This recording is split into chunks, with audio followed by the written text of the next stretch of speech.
Good evening, everyone, and welcome back for more Ace Attorney 3.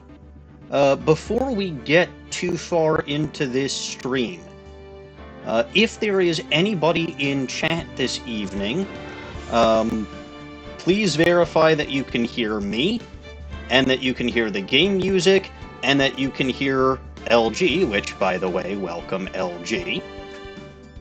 Hello. You know, it's always a fantastic sign when you need to say, hey, let's just make sure everything's working. Well, here's my problem. I did something really fucking stupid yesterday. Which, it's me, so is anybody actually surprised? Still working on the final case, so you're gonna chill here. Okay, well, good to see you, Luna. Can you hear me? Can you hear the back, can you hear the, game audio, and can you hear Lone Guru Raman Lone say something?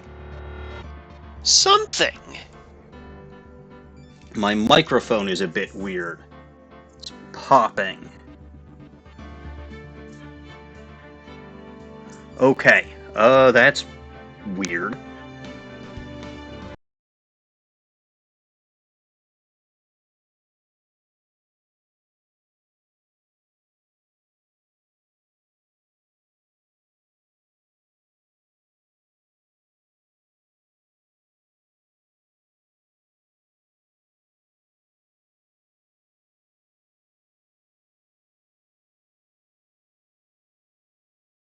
I don't know what it sounds like on stream, but you sound okay to me. Yeah, I don't know why it's crackling. And Okay, apparently all of the audio is gone now, so... apparently it's back. Yeah, I know what the problem was. I thought... So, this headset has, like, two different frickin' mic settings. So I thought I was accidentally on the wrong one, but now I'm on the right one. I don't know what's causing the crackling, though. So if you're still hearing crackling, I apologize. But as I was saying, I did something really fucking stupid yesterday. And I walked out of the house wearing my headset, my gaming headset, because I was listening to audio from my computer, and I was taking out the garbage and recycling. The whole thing completely desynced from my laptop. And then I had to try to manually reconnect. So that's why I had to make sure that everything is at least somewhat, whatchamacallit, like somewhat working, relatively functional. Now, yeah, I did see that reward redemption from Norman's. So, as I start today's stream,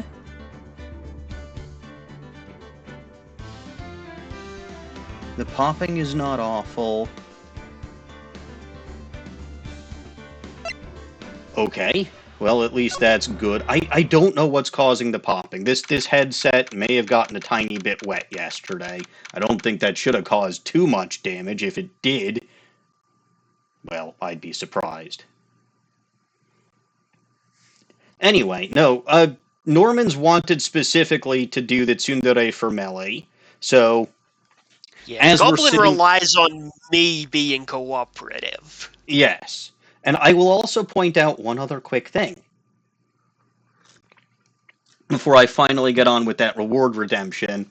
It's the last day of March. That means... Well, depending on where you are. Well, for me, it is the last day of March, which means April is next month. It's starting tomorrow.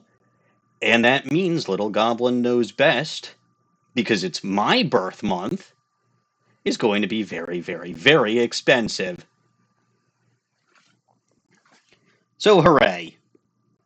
All things come to balance as well it should. Also, I really don't want anybody fucking me over during my run with Ganondorf on Wednesday, so... Valid. I have a plan. I want to see how well it actually works. Now, if I was melee, I wouldn't need a plan because I would just walk into, I would just strut into wherever the hell Ganondorf was and he'd immediately surrender to my superiority. But alas, I am not the great, powerful, and wonderful Melly, so I actually have to fight that jackass. For reasons that may or may not be revealed by the end of this stream. Because believe it or not, I have once again been compelled by force to fight Ganondorf. It's a horrible, horrible thing. But again, Melly wouldn't need to be compelled. Melly would do it because it's the right thing to do, and because he is an actual hero, as opposed to someone who's just a lowly hero's assistant like me. All I am is the assistant to Bob the Boulder. Let's not forget, he is truly the hero of Hyrule, and the only reason I'm doing anything or accomplishing anything is because I threw Bob down a chasm in an ultimate act of betrayal, which Melly would never do. Melly would never, ever, ever betray his friends. He's too cool for that. He's too cool for that, and anybody who's worth being his friend, I mean, everybody wants to be his friend, but anybody who has him, who has the privilege and the honor of actually being someone he notices and is their friend, truly is someone that I respect and someone that I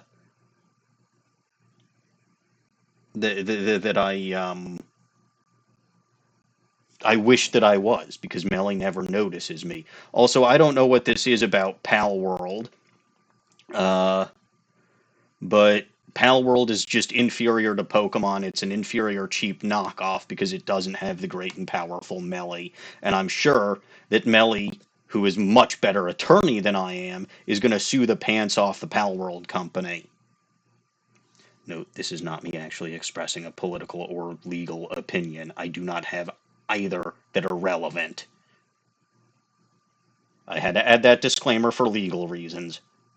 Note, I probably didn't actually have to add that for legal reasons. I'm just covering my ass because I feel like it. What else? Oh, yeah. So apparently we're about to face off against a brand new prosecutor. I'm shaking in my boots, but Melly certainly wouldn't be. No matter who he faces off against, he always knows he's superior.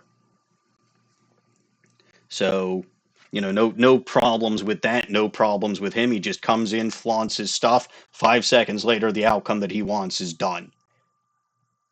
Like, I don't know how the hell he does it, because I've tried to persuade the judge, and it takes everything that I've got just to get the judge to see a tiny bit of reason. But Melly just goes in there and gets exactly what he wants. I guess he's just that much more persuasive and magnificent than me. The judge just wants him to leave, that's all it is. I mean, it's probably been sort of like 5 minutes, so I can say that too. Yeah, Melly stinks. So, anybody doesn't want, nobody wants him in their immediate area for too long, so they just give him what he wants to get him and his stench out of their room. All right, let's get to actual gameplay, though, because I am not trying to drag this out. So let's actually finally... Let's go. It's time to meet my man. Yeah, the wait for Godot is about to be over. October 13th, 9:36 a.m., District Court Defendant Lobby, no 4s this time. It's not no 3, because there actually are 3s, so it's no 4. And yeah, I don't see any 4s there. Hey, Nick! What is it? Is something wrong? Nah, but did you see all the people here? It's crazy. Yeah, it really is. Like, who the fuck would want to come to this trial? Also, I have a question. I might have an answer. Why is there a trial?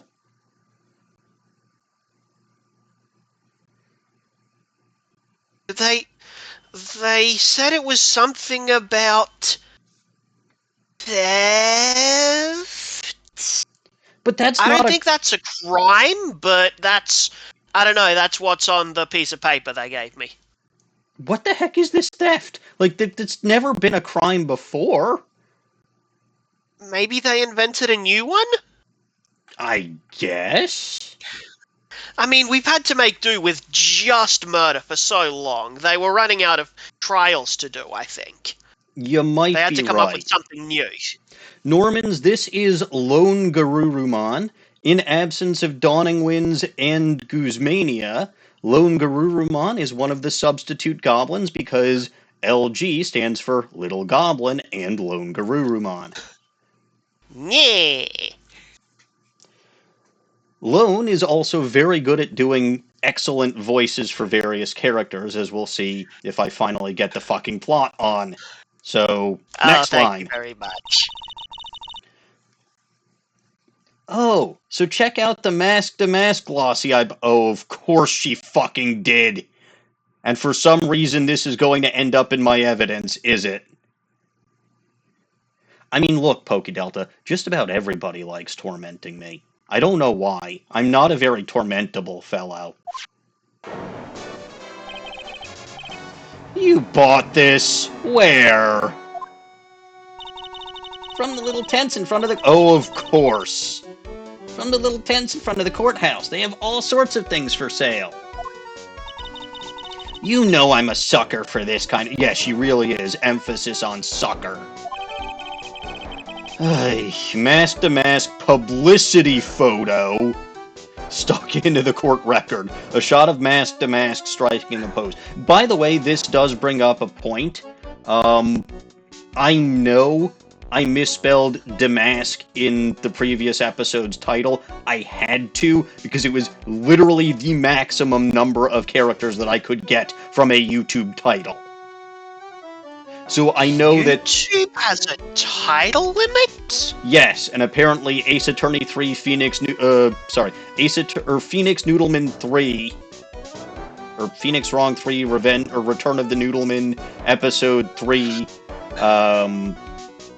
one's delightful, one's delusional, one's damask, or both are delightful. That's whatever the hell I named the last episode is the maximum number of characters. Also, hi, Light Wolf of Darkness.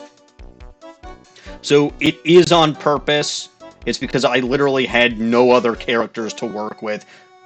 It's fine. That's just a stupid way of spelling mask. It always adds more like any way that adds more letters than you actually need to a word needs to go bye-bye. It's why I don't like British or Australian spellings of words. Too many U's. Far too many U's. Take it from me. There are too many U's. Alright.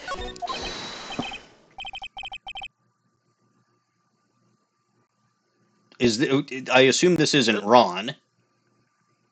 This is me. This is me, actually. Oh, okay. I didn't realize you'd advance the text. Come on! I'm guilty! Throw the book at me! Okay, he is 100% covering for his wife here. Abso-fucking-lutely. Who's screaming like that? Oh, Mr. Wright, you made it! Yeah, I did. But it doesn't look like things are going to get any less ugly for you. Because I did it! I'm the criminal! Me! Note that none of this is capital M, capital E, so he's trying to blame himself, not the streamer. But he is almost certainly covering his wife's ass, because he uncovers it in private. Anyway, he's at it again. I sent calling card to Lordly Taylor! I admit it! Actually, something that I want to point out, that I think I may have mentioned this last week, I don't remember, but this blackmail letter, what it says, and what the result was, or what we're led to believe the result was, don't match. Like, yeah, you described yeah. I mean, I'm not saying you mentioned it. I think I did, but like, the blackmail letter says, "Come to KB Security at 1 in the morning. Bring $50,000." If you don't, I'll take that red diamond you received the other day instead. I don't think this blackmail letter was for Ron, or Mask to Mask, as it were. I don't. Who do I know that has a red diamond? I wonder. He might be flashing it on his finger fairly often.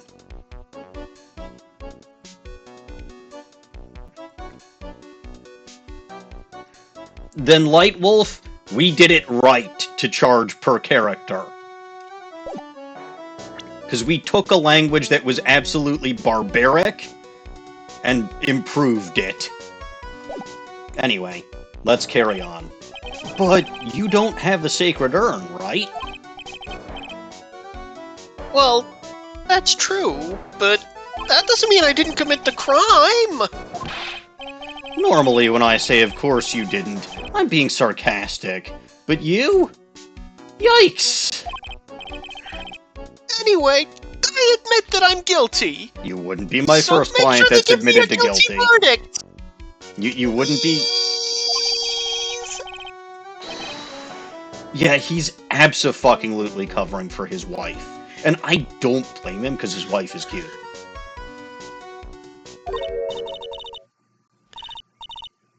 Oh, there you are, Ronnie. Bonjour, sweetie. Ooh, Desi, honey. Bonjour. Well, actually, I don't really know why I should be speaking French to you at a time like this. Leave it all to me, Ronnie. I swear I'll protect you.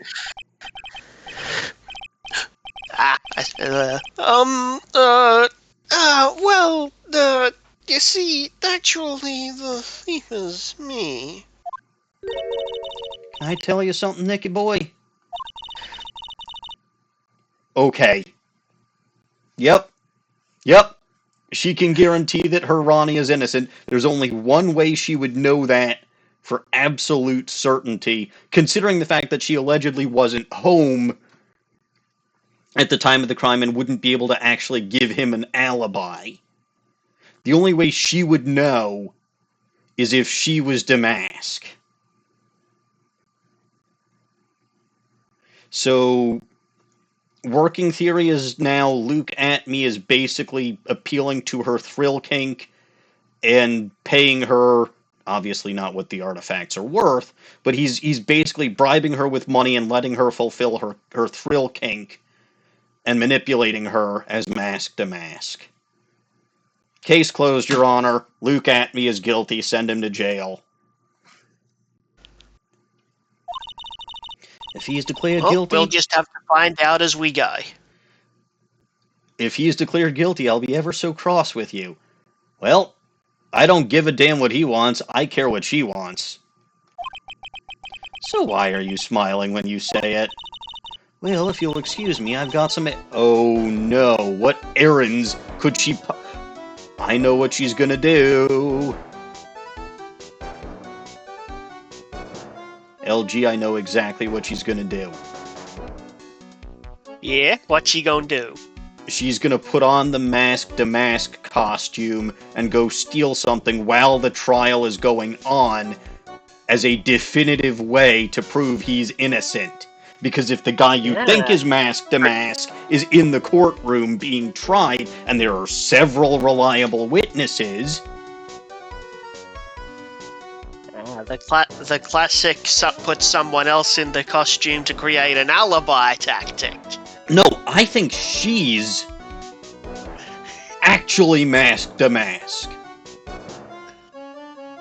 Oh yeah, he's gone through so many theories, Pokedelta, at this point, that by the law of large numbers, what do you mean the logic is wrong? Something has to be right by this point. What do you mean the logic is wrong? My logic, as always, is flawless.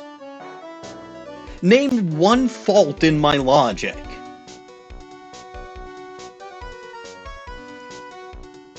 I'm waiting. Give him a second. It takes a little bit of time. No, I'm talking to you too. I never accused you!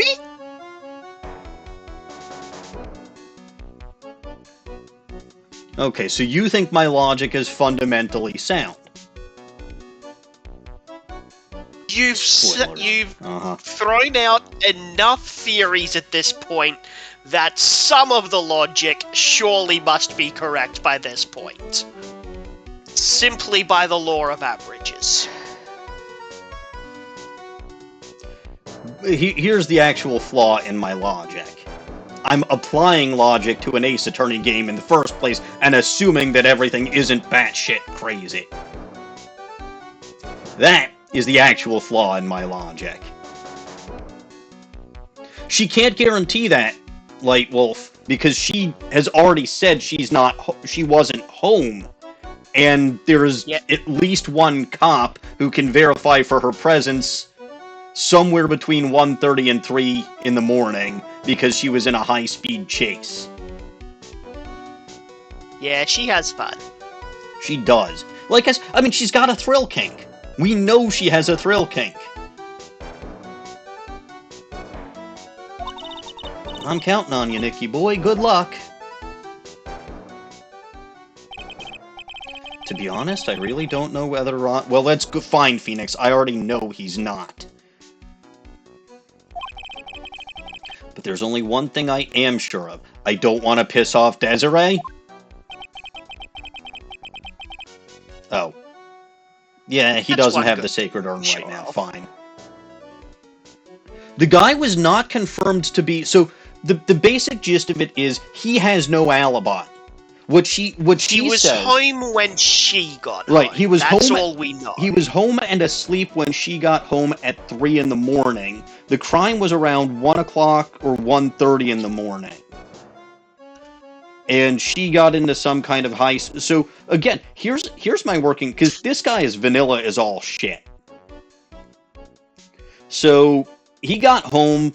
His wife wasn't home. So he probably just had dinner and went to sleep. Meanwhile, his wife was putting on a costume, breaking into Lordly Taylor, stealing a sacred urn, dropping it wherever the fuck Luke Atmey told her to put it, probably ditching the costume while she was at it, and then got pulled over by a cop as she was flying home on her motorcycle. That's my thoughts. But what we know for a fact is that she was in a high-speed chase the night before and got pulled over, and that when she got home about 2 hours after the crime, he was home and asleep. And Luke Atmey's an ass. As always. Mr. DeLite, it's time for you to enter the courtroom. For the time being, I guess I'll have to trust Desiree. Yeah, because I don't trust him worth a damn. I'm pretty sure he's lying. I don't think she is. I think he is. Yes, crime mysteries and outros. Not my usual cup of tea. Well, actually, it is my usual cup of tea. Or one of two of my usual cups of tea. Although, Anatros, here's something I'll tell you. And I'll tell everyone who's here right now. You'll want to be on this channel for my stream Wednesday evening this week. Because an idiot is going to go to war. Oh, hey. That prosecutor is, in fact, the guy with that visor. He sure is. Court is now in session for the trial of Mr. Ron. I wondered when he would come up. The trial of Mr. Ron DeLite. The defense is ready, Your Honor.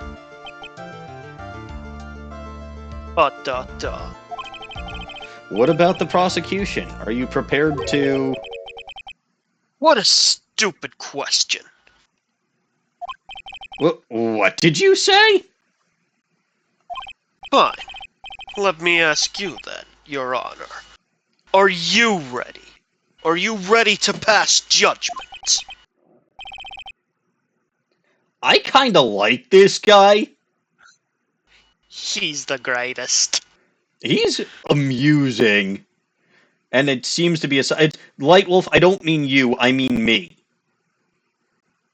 I'm going to war. What? No. I'm not. I will pass judgment after I hear arguments from both sides. Well, if you're not ready yourself, you shouldn't expect others to be. That's a rule to live by. Who are you? How does the judge not know this kick-ass new prosecutor that even Kilometers Lost Edgeworth acknowledges is the best in the world? I sincerely don't know where Atmey got that fact from, because you're about to learn something. Yeah, he's never lost a case. Yeah, I am Godot, legendary prosecutor. I've never lost a case. This is also some smooth music he's got. I like it. Ah, he's the one that Detective Atmey was talking about. Yes, your reputation precedes you. Okay, so he has heard of him, he just never met him in person. That makes sense.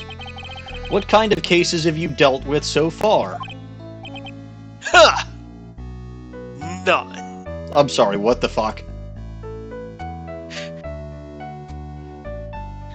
I've never prosecuted a case before. Never? But you said I mean, Judge, I get it. He's a lawyer. He's actually telling the truth. He's never prosecuted a case before, ergo he's never lost. He's just also never won. Exactly. I've never lost. I've never won before, either. See? It's exactly what I just said. You don't fuck with lawyers. They know exactly what they're saying. Quite arrogant for a beginner, aren't you? Even the mightiest of redwoods begin their lives as mere saplings. Yes, but a mask? I love how that's what he fucking takes exception to. We've had people bring in swords, we've had people bring in parrots, we've had people bring in tea, we've had people bring in umbrellas and parasols, the cameras. I mean, he did make a bit of a stink about the camera, to be fair. But he allowed it, and he's getting pissed about a mask. Oh, a whip! Let's not forget the fucking whip.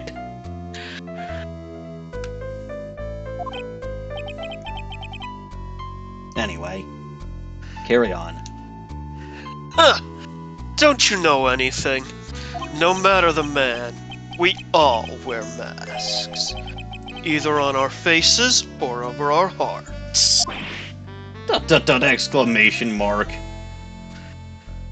I mean, I guess technically none of them obscured their faces. I suppose obscuring your face in a court of law might be slightly objectionable. Maybe. This guy It's is still hardly the most objectionable thing we've seen so far. agreed, and I doubt it will be the most objectionable thing we will see. Like, I'm sure there's plenty of other stuff that's more objectionable that's going to show up in this courtroom. This guy's the real deal, all right, Nick. A colossal pain in the ass, yeah. Why does it seem like all prosecutors are the real deal? Except Winston Payne. So, we finally meet Mr. Phoenix Trite. That's Phoenix wrong, actually, but sure. Question mark? Nick, is he a friend of yours? No. I don't have any friends that call me Trite. Just who is this masked man? Oh, I get it. It's fucking Lost as Edgeworth, isn't it? He put on a fucking disguise, didn't he? Because he was so embarrassed of his previous record, losing all the goddamn time. That's why Lost his Well, first of all, that's why we probably never actually see them in the same room at the same time. And second of all, that's why Lost as Edgeworth touted this guy as being the best prosecutor in the world, despite the fact that he's never prosecuted a case. This makes perfect sense. You've clocked me so quickly, right? Always. It's true. I put on a mask and gelled up my hair. And dyed But it slightly, Please but... please allow me to maintain the charade. I have a reputation to uphold. No. Damn. You know, clearly Pokedelta Godot has some kind of chip on his shoulder and blames Phoenix for it, despite the fact that allegedly they never met before. Not once. Then twice! Maybe. Aha! I win! Carry on. I've returned from the depths of hell to do battle with you. Well then, Prosecutor Gobo. It's not Gobo. It's Godot, Your Honor. In any And case, I promise I won't make you wait. we have been waiting because it's been 3 previous streams before we finally meet you. I'm going very slow, And whose I don't fault? know why. And whose fault was that? Well, Not last mine. week it was a constant bombardment of Little Goblin Knows Best, which is fine, but still. I do only what the people demand of me. I'm not saying it was anybody's fault in particular. They exist for a reason. Anyway, in any case, please give your opening statement. Opening statement. Those things are not fit for even dogs to consume. I have only one thing to say before we start. To you, Mr. Trite. What can I do for you, sir? Are you familiar with the saying, a chain is only as strong as its weakest link? Yes, and I would say you're probably the weakest link on a plate of sausages. Well then, I wonder how much you can withstand before you and your case break in two. ...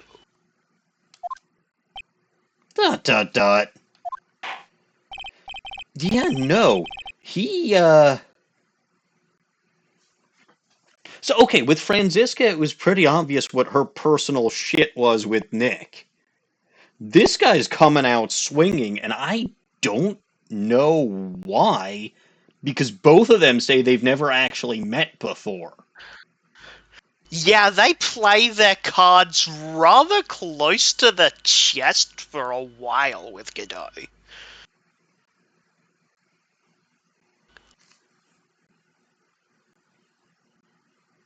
He said he returned from the depths of hell. He did do that. The gears are turning. There's smoke coming out of my ears. There's something here.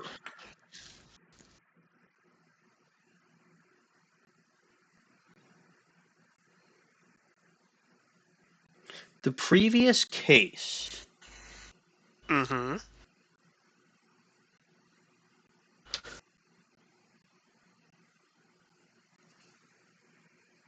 Mia was leading. Dahlia Hawthorne poisoned an attorney. Did they ever say Armando was a defense attorney? I honestly don't know if they specified. But Godot says he's never prosecuted before. So if Never. Armando was a prosecutor... But what if he was a... What if he wasn't dead? I mean, the only reason this is clicking in my head at all... It could be that whatever the heck is going to happen with this reveal is going to happen much, much, much later. But they felt the need to name this guy and actually give him a connection to Mia. So I feel like there is something significant about Diego Armando.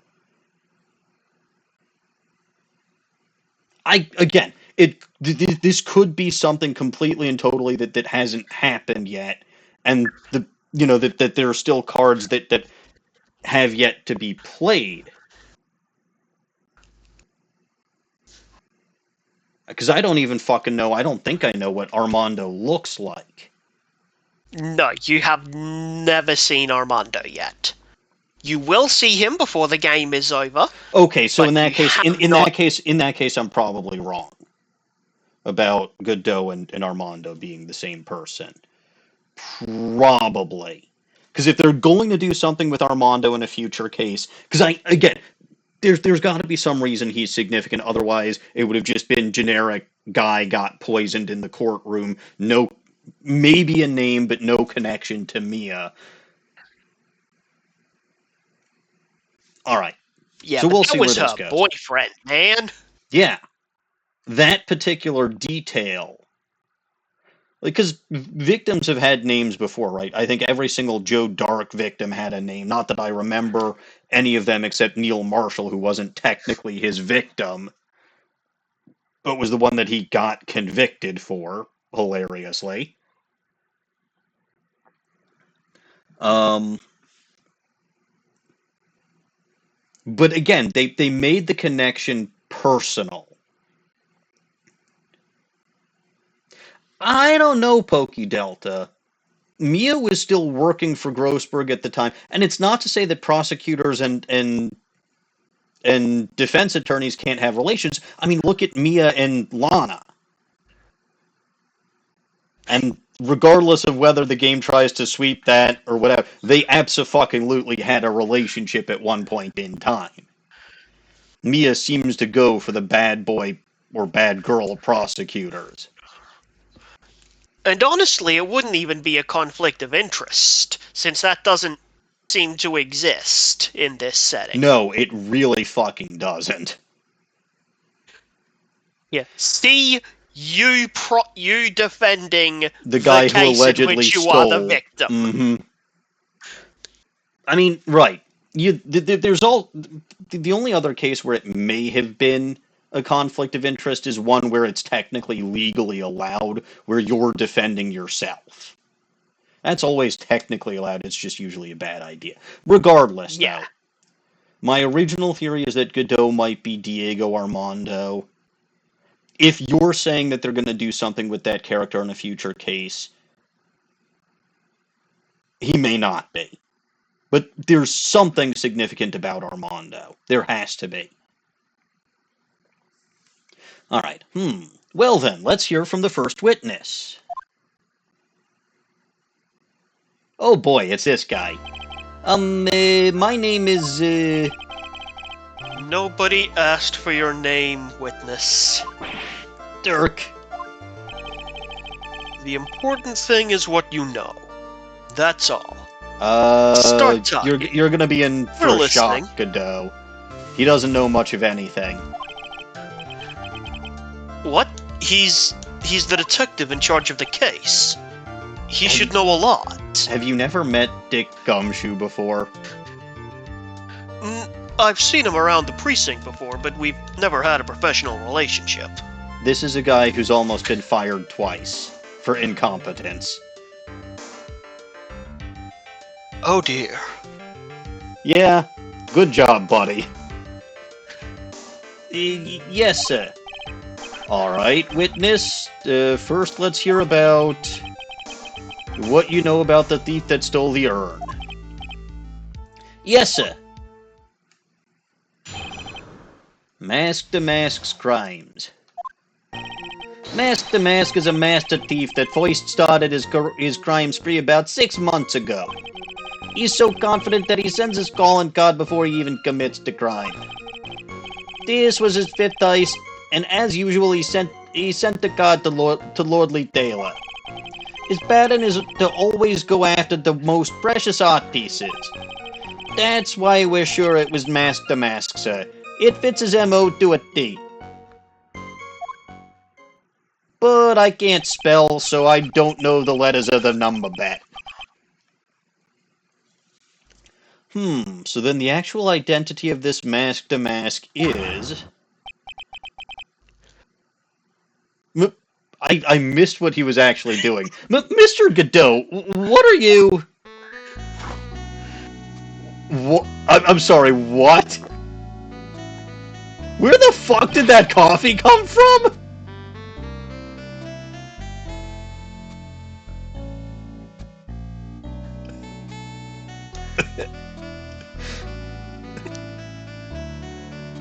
No, seriously, where the fuck did that coffee come from? There's nobody at the prosecution bench with him. He has a barista on call. Prosecutors sure as shit get paid enough, although he's still new, so I wouldn't think he'd have that much money. Well, we're in the middle of a trial here, Mr. Godot. Blacker than a moonless night. Hotter and more bitter than hell itself. That is coffee. I'm sure you can grant me at least this much, Your Honor. Oh, please, proceed. I love this guy. He's great. I do actually have a request for a counter. Okay. Every time Godot gets a new cup of coffee... I was actually thinking the same thing. Because he actually says, I think later in this case, that he has a personal limit on how many cups he will drink during a case.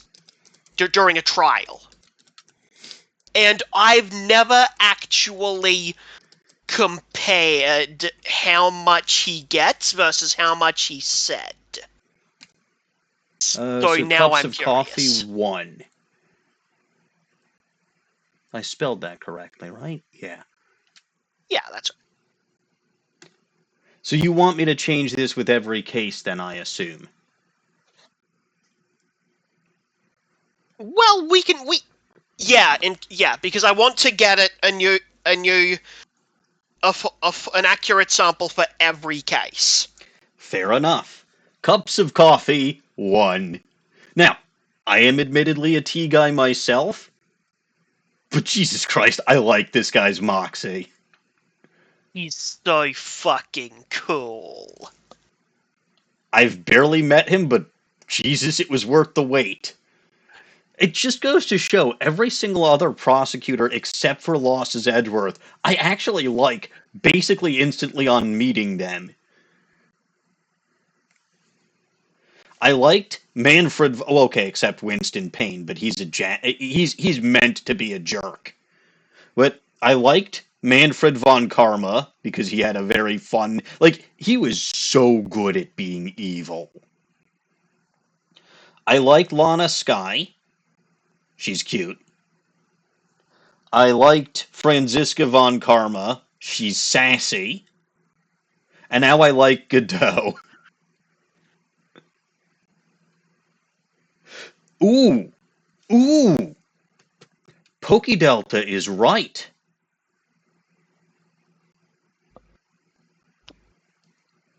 The last time a lawyer had a cup of coffee in this courthouse, he got... That is how Diego got poisoned, yes. Now I'm back on the theory that Armando is Godot. His gimmick is coffee, and Armando died, allegedly, because of coffee. Coincidence? I think not. But I could just be fucking crazy. Well, you'd think the experience would kind of put him off of it, wouldn't you? Maybe? But this is Ace Attorney. Standard logic does not apply. Right. Also, he was saying, darker than a moonless night, as in literally no additives. That he knows of. I mean, it makes it easier to detect if your coffee's not coffee if you don't have cream and or sugar in it. Just saying. Based on my limited experience. And there was a point in time when I drank coffee. Anyway, very well. It is only coffee after all. What? You can't be letting him slide this early in the trial. All right, fine. If he gets coffee, what drink should I get? I'll take some whiskey, please. That shouldn't be unreasonable either, because Matt Scotchgard had some in the final case of Ace Attorney 2. He brought whiskey of some kind into the courtroom. Which, by the way, Yeah, I think very that's... well. It's only whiskey, after all. Yeah. Yeah, I had to pass the bar to get to be a lawyer in the first place. It can't be a coincidence that bar is also the place where you get alcohol. To be fair, I think the connection is actually most people who go to law school need to go to the bar to de-stress. It's the same with engineering. Proceed with your cross-examination, Mr. Wright. Stop being a jackass. Well, Nick, what are you going to do? As long as they haven't brought up Mr. DeLite's identity, all we can do is show that it wasn't Mask to Mask who stole the urn. Okay. That's easy. The urn is frickin' worthless.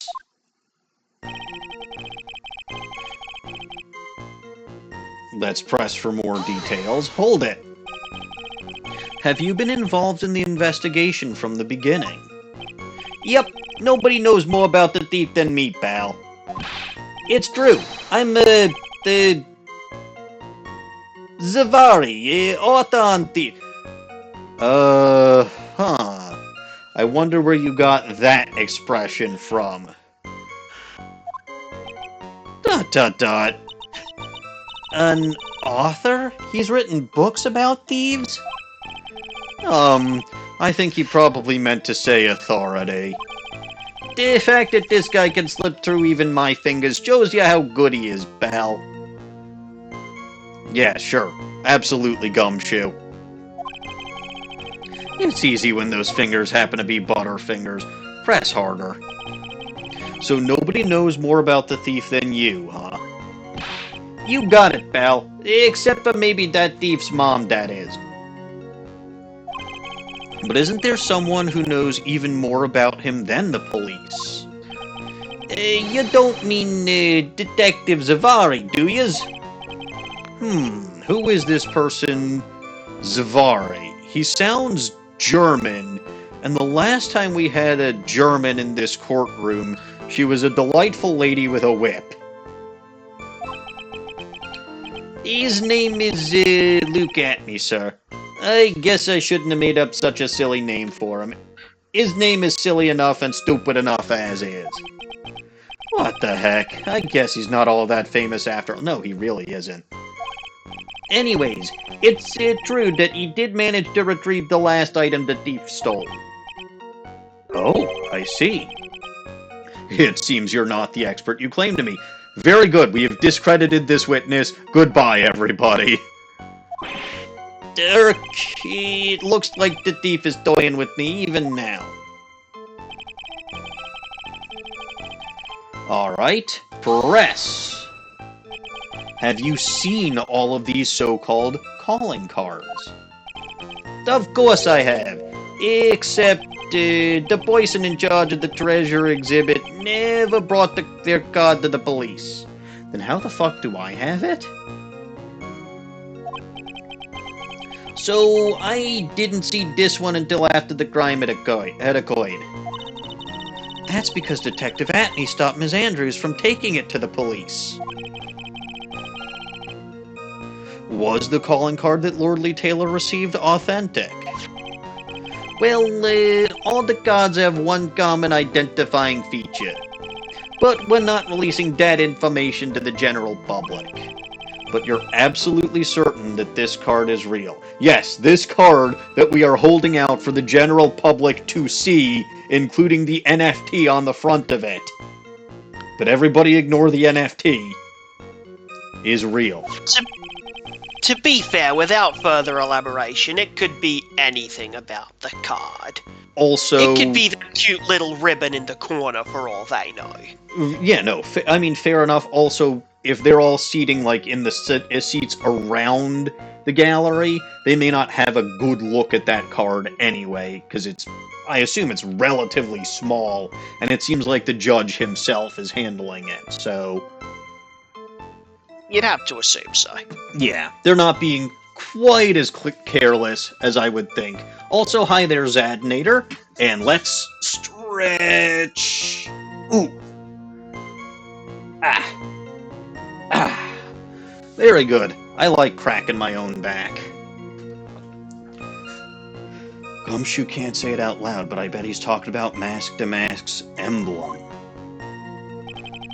This was his 5th heist, and as usual, he sent a card to Lordly Taylor. Press.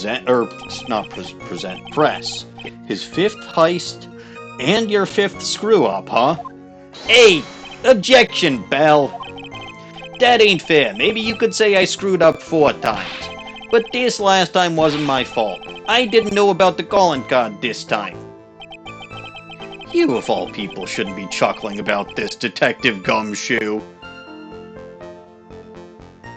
I mean, anyone who knows everything about Mask to Mask could make a but, like, this is literally something that they omitted from the general public. Like, there's always some things about major crimes that are omitted from the public. That way, A, they can recognize copycats as copycats, and B, they can recognize genuine, they can recognize genuine witnesses and what have you, based on whether or not they have this information that they shouldn't have otherwise.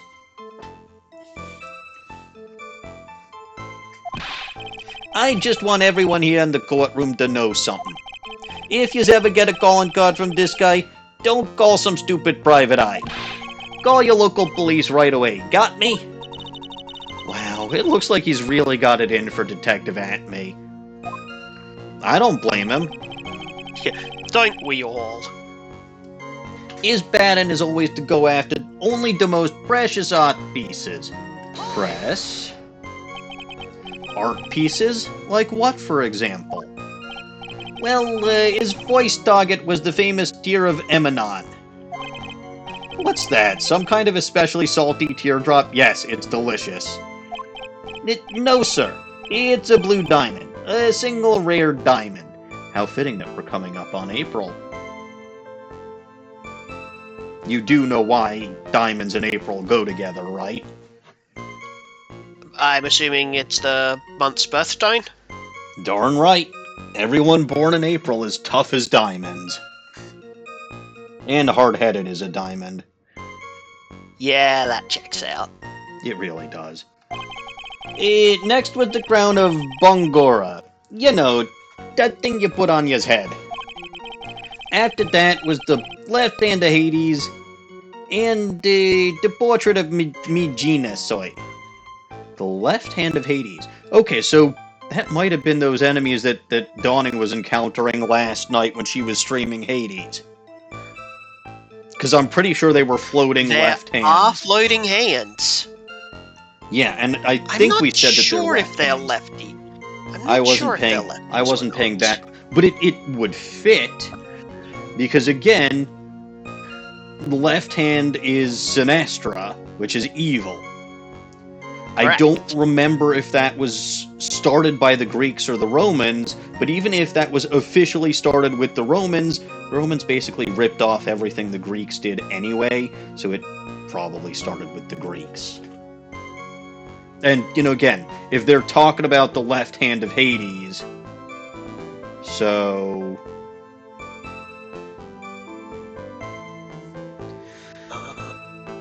Anyway. No, looking at the models of the ringers are righties. Piff. It's just an upside-down lefty.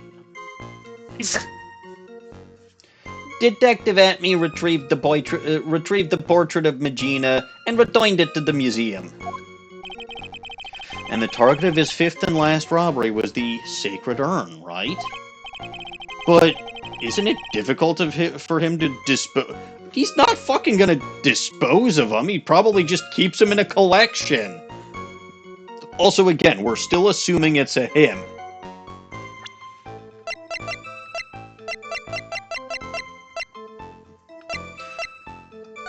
I mean, okay, I guess the chest is a little flat for it to be a woman, but there are ways that could potentially happen. Binders exist. Yes, Anatros, I'm also getting even older this April. It happens, and it beats the alternative. Well, the only other realistic alternative, considering I can't stop aging. as a process. Yeah. We'll see. But yeah, no. So, again, I don't blame everyone for assuming that's a guy. But correct me if I'm wrong, the Nickel Samurai outfit that we know Adrian Andrews was wearing looked pretty flat, too. Then again, she doesn't exactly have the same kind of bust that Desiree had. Not that I'm looking, mind you. Oh, yes, you are. I'm really not. It's just kind of noticeable. Like, I'm not purposely looking. But, like, ever since April May, there are characters that they very clearly want you to... Well, okay, not even April May. Mia Fey. There are characters whose boobs they really, really, really, really want you to notice if you're a heterosexual guy or a homosexual girl. Or, I think even... I feel... Well, LG, you can comment on the homosexual men. I don't know if anyone can comment on heterosexual women, but, like, I feel like basically everyone notices them anyway. They are front and center. Yeah, so... Anyway, but... So yeah, everyone assumes that Mask Damask is a guy. I see no concrete evidence one way or another. So there was something I wanted to check. Oh, good. Yeah, no. The evidence that I need to present on the last one has no monetary value. Anyway, but isn't it difficult for him to dispose of such famous art pieces? Well, we assume he must have some underworld connections. Somehow, Mr. DeLite doesn't look the type. He really doesn't. Yeah, he's a little too sunny to be hanging out in the underworld. That's why we're sure it was Mask Damask, sir. It fits his MO to a T. I'm gonna press, but this is where I present the sacred urn. I'm almost positive. What do you mean when you say it fits his MO to a T? I was thinking of asking the same thing myself. Doug, I wish yous would listen a little more closely, pal. First of all, there's the calling card. We're 100% certain it's authentic. Then there's the fact that he seemed to know all about the security system. And finally, his target was an art piece. These are all part of the thief's modus operandi.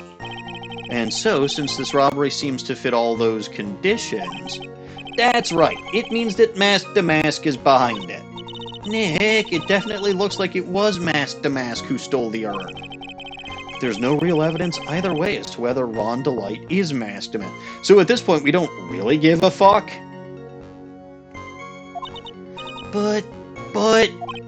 Also, the urn hasn't turned up yet, let alone in connection to Mr. DeLite himself.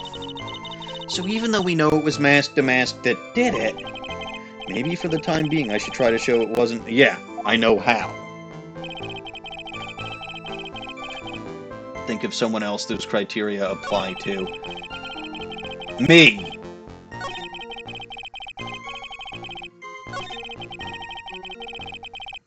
Oh, maybe I actually have to,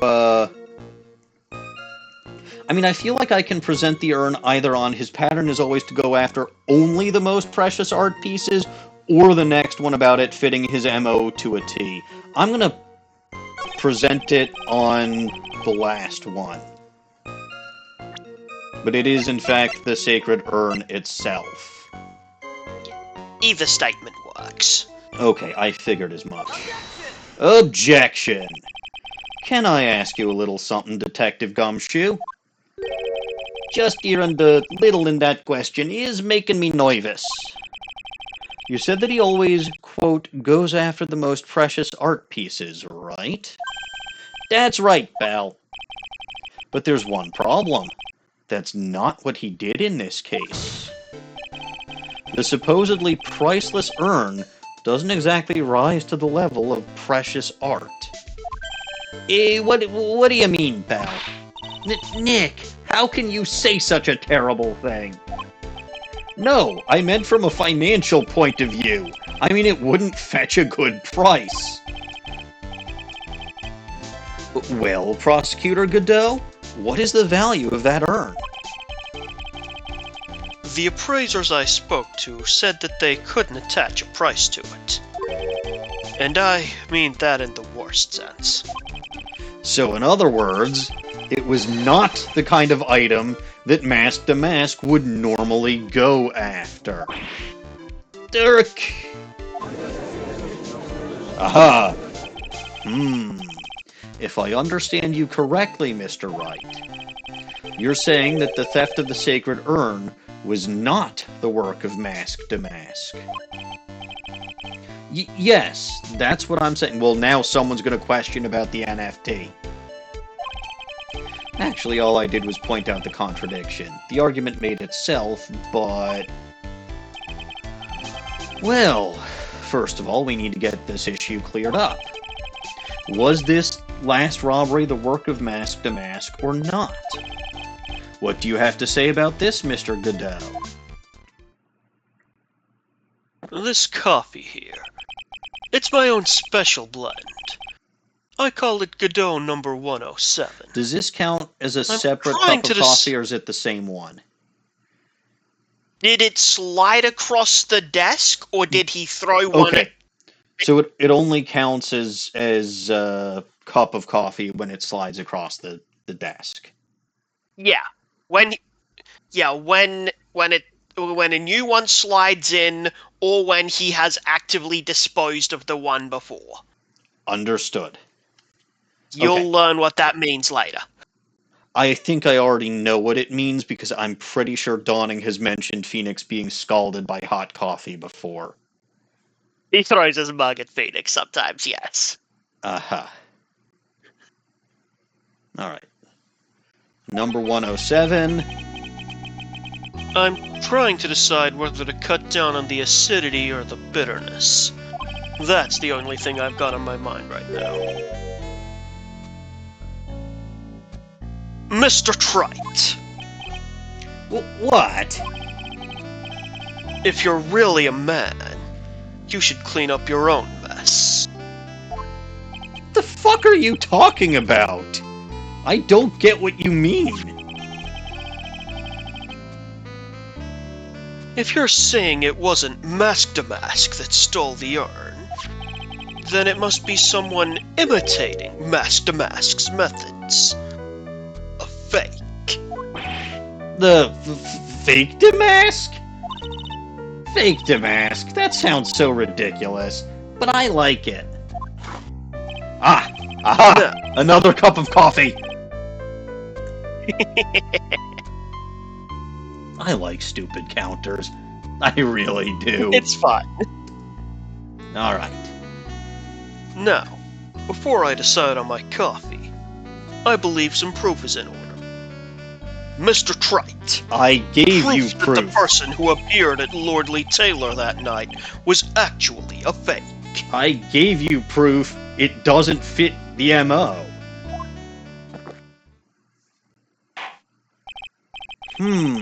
Though I don't approve of Mr. Godot's behavior, his point is valid. I gave you proof. I showed that this was not his standard MO. Mr. Wright, we're waiting. But can you prove that it was not just him deciding to do something different today? I don't think I can. Well, the fact that they're asking, and that you're forced to present something, says that... I mean, the only thing that I can must. potentially present is Amy Faye's golden statue, which was right fucking there, and since it's made of gold, is probably more valuable.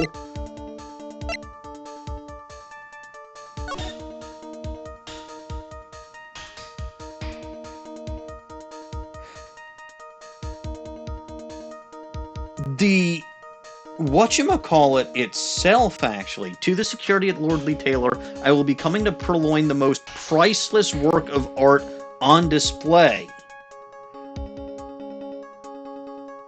Well, that countermands my point, because it means that at least he thought it was priceless.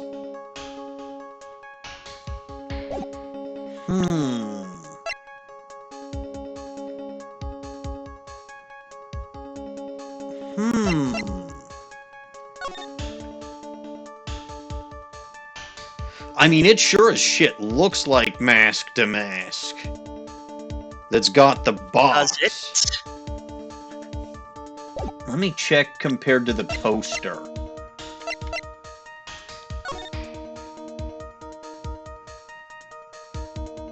Yeah, that looks pretty fucking similar, if not identical.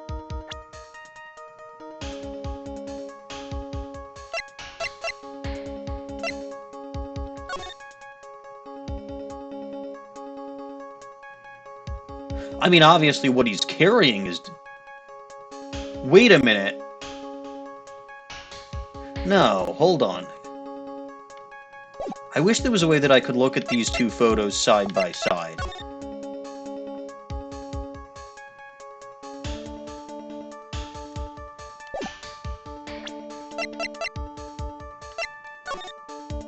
There is something missing in the photo. The little whatchamajigger by the neck.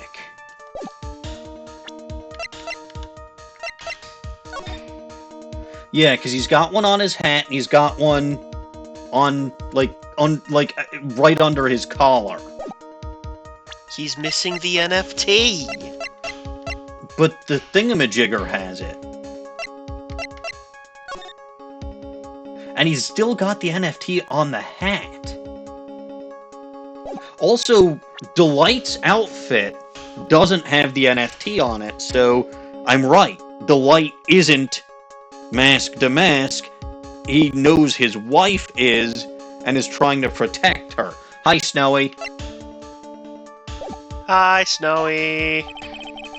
I need proof that the person at Lordly Taylor that night was in fact fake demand. Okay, so it has to be the security camera photo.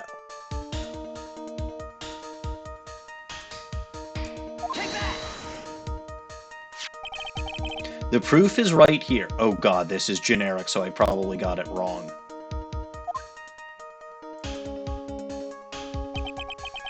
This looks like a photo taken by a security camera. A brooch, that's what it's called. Yes, well, I don't wear those, Pokey Delta. But if you look closely, you'll notice something peculiar about it. Well then, why don't you go ahead and show us what it is? Go on. Use this pointer and show us just what about this picture is so... I love how for the first time they actually say, use this point. Like, we've done this for 2 fucking games already. And nobody's actually addressed the fact that there's a, like... But yeah, Was no. Trials and Tribulations the first one on the DS? Maybe. Because that might be adapted from show us on the touchscreen or something. Perhaps. You also have a present. Oh, I do! It's right here, of course. You mean Mask to Mask? Oh, no, Trials and Tribulations was on the DS. What was on the GBA, I mean. So, yeah, I don't know why they bothered to specify that right now when never before. Yeah, that's just odd. I have here a piece of reference that I would like the court to take a look at. Isn't that the publicity photo I bought this morning? Anyway, let's see. Well, you were tsundere for one of your fabulous, lovely men today. Let's do the other. Tsundere for Edgeworth. I miss him so much, you know. This Godot fellow wishes he could be as good as Edgeworth. Like I said earlier, that he's Edgeworth in disguise because Edgeworth is sick and tired. No, Edgeworth doesn't lose. Even when you think he loses, he wins. Don't worry. You'll see me again before the game is over. Good. I look forward to it because you are a wonderful prosecutor. None of the others that have been introduced since you have had nearly the same amount of flair, the same amount of character, or certainly not the same amount of character development. Like, they kind of just have to plop them in place just for for story purposes.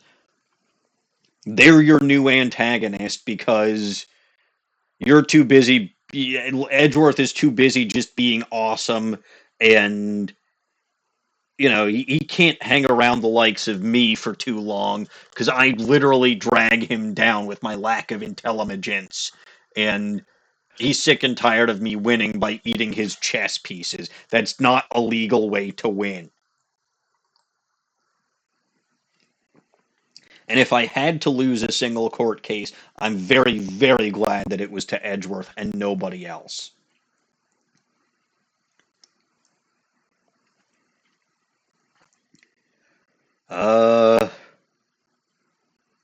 What else? I mean, again, this Godot comes in. He seems casual. He's got, he's very crass, right? He tries to basically pretend that he doesn't care, but Edgeworth in a courtroom is just it's showmanship at its absolute finest. It really is. Like, you see him at the prosecutor's desk, and you're in for a treat. You see Godot at this prosecutor's desk, and all he's going to want to do is drink coffee, apparently. He has been doing that a lot. He has been ignoring you. He really has been. And it almost seems like he's ignoring most of what's going on in the case as well. Like, he's got some unspecified chip on his shoulder.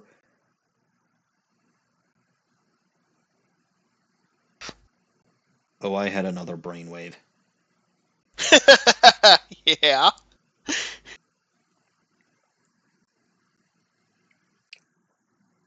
Armando was Mia's boyfriend, right?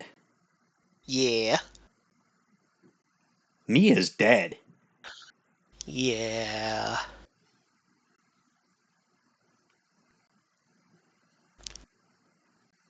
Maybe if Godot is Armando, maybe that's the chip on his shoulder that he's got?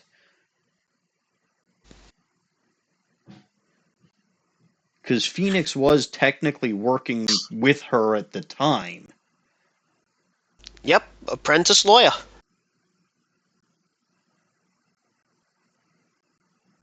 Sometimes talking shit out, but again, I'm 50-50 on whether Godot is Armando or not, especially if you're saying that they're going to do something with him in a later case.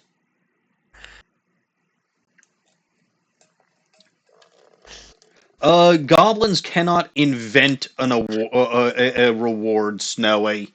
The only time they were technically allowed to do that was when I forgot to put up a new reward that I said that I was going to put up, which was the Curse Me Kilts. So I technically hadn't put it up the first time that Dawning. It was the first time. Hello, Dawning. Hello, Dawning. I have met Godot. He is pretty He's funny. so cool.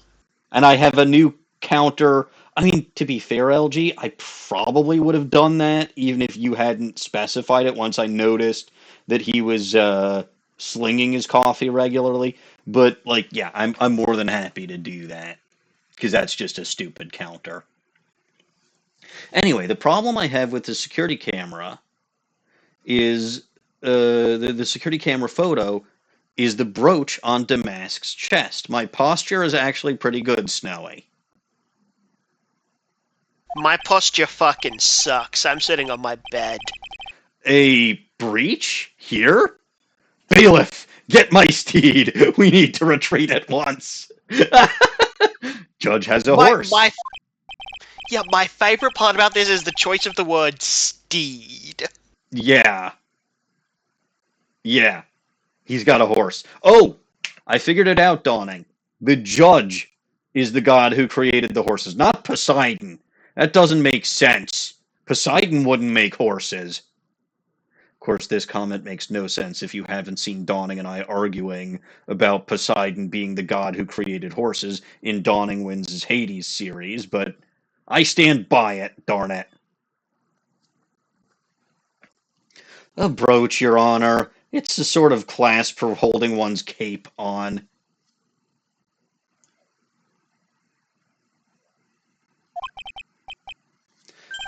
Clasp, eh? Ah, I see now. But the mask in this security camera photo, he has no brooch. And neither does Ron's uniform. So, again, there's no direct evidence that the actual mask to mask is male. Again, there are ways to flatten female chests out there.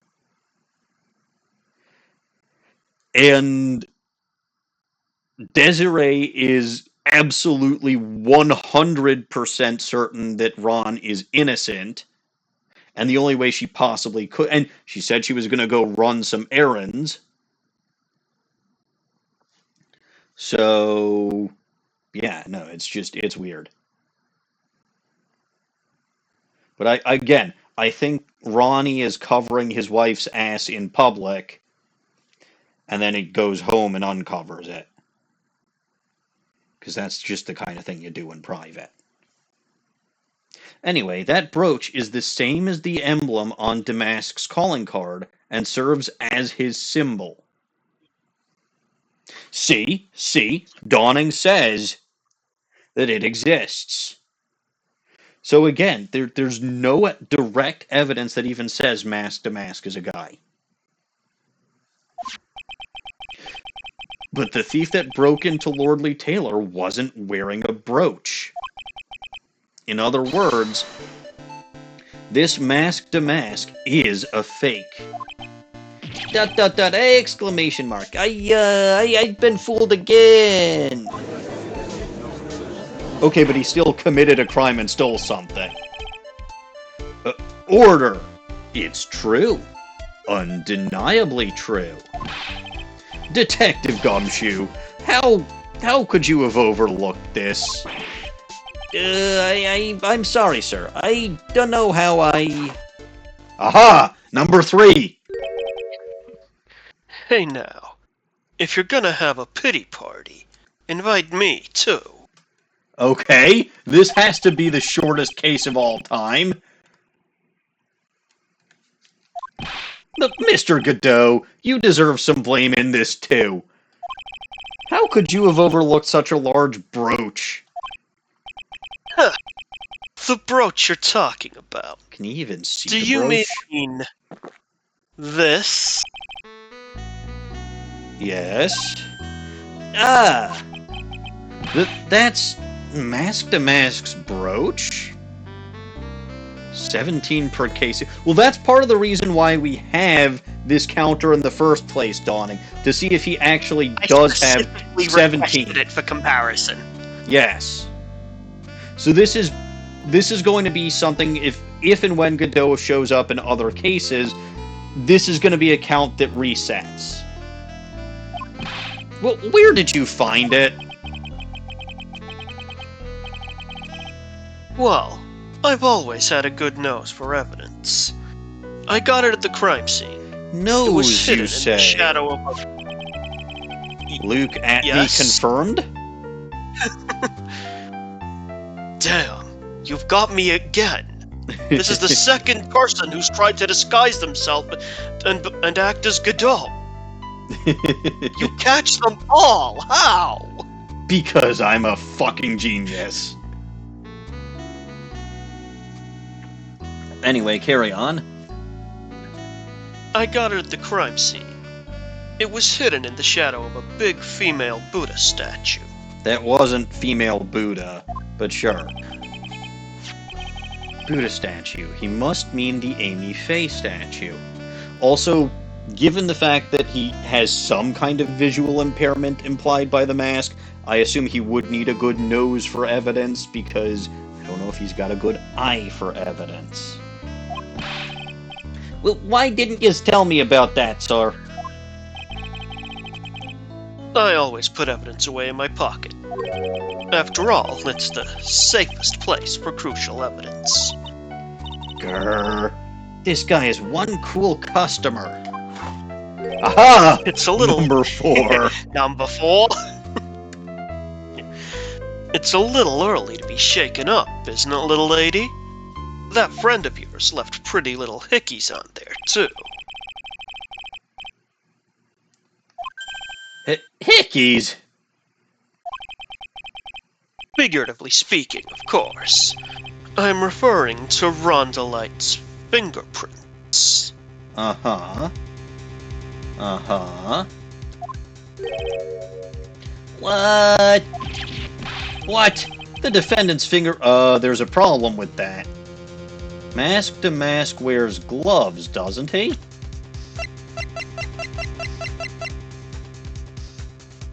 Well, yeah, but, I mean, if he's handling the costume like normally, he's not going to be wearing gloves all the time. The brooch would be like one of the last things you put on. I don't know. Maybe you're right. The defendant's fingerprints are on the brooch? Yugito is going to be bouncing off the walls if he has any more coffee. It's possible. Alright, what should we talk about, Snowy? Discuss Monster Companion franchises.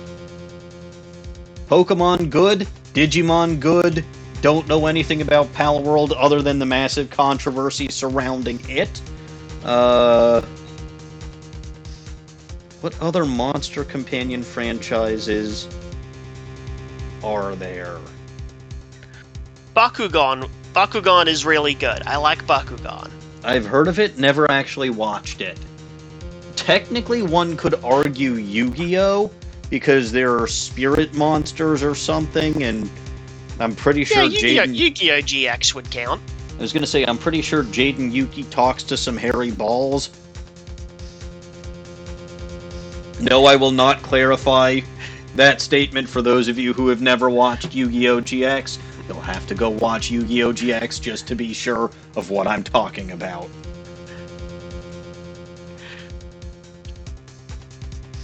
I think there's at least one occasion Jaden where loves his hairy balls. I also think there's at least one occasion where he gets attacked by the hairy balls.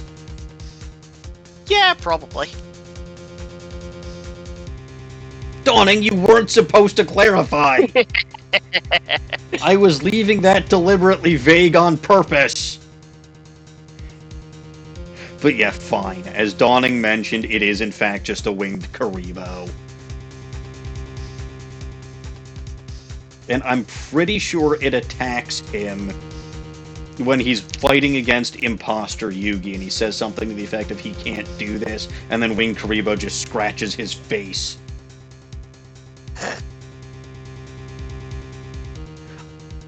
I was very surprised. Yeah, the Karibos are tiny, but oh, actually, just as a sheer coincidence, I was recommended a video in my YouTube algorithm last night, which was the death of the Dark Masters. Jesus fucking Christ, that was like nearly... That was almost perfection. How each of them died. It was poetic. I don't think... And, you know, again, I watched Season 1, I watched Season 2, most of Season 3, a smidge of Season 4, all of Adventure Try, which was just a massive frickin' disappointment.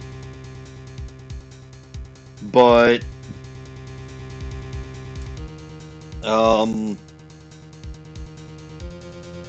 You will never find a Digimon series as good as the original Adventure was.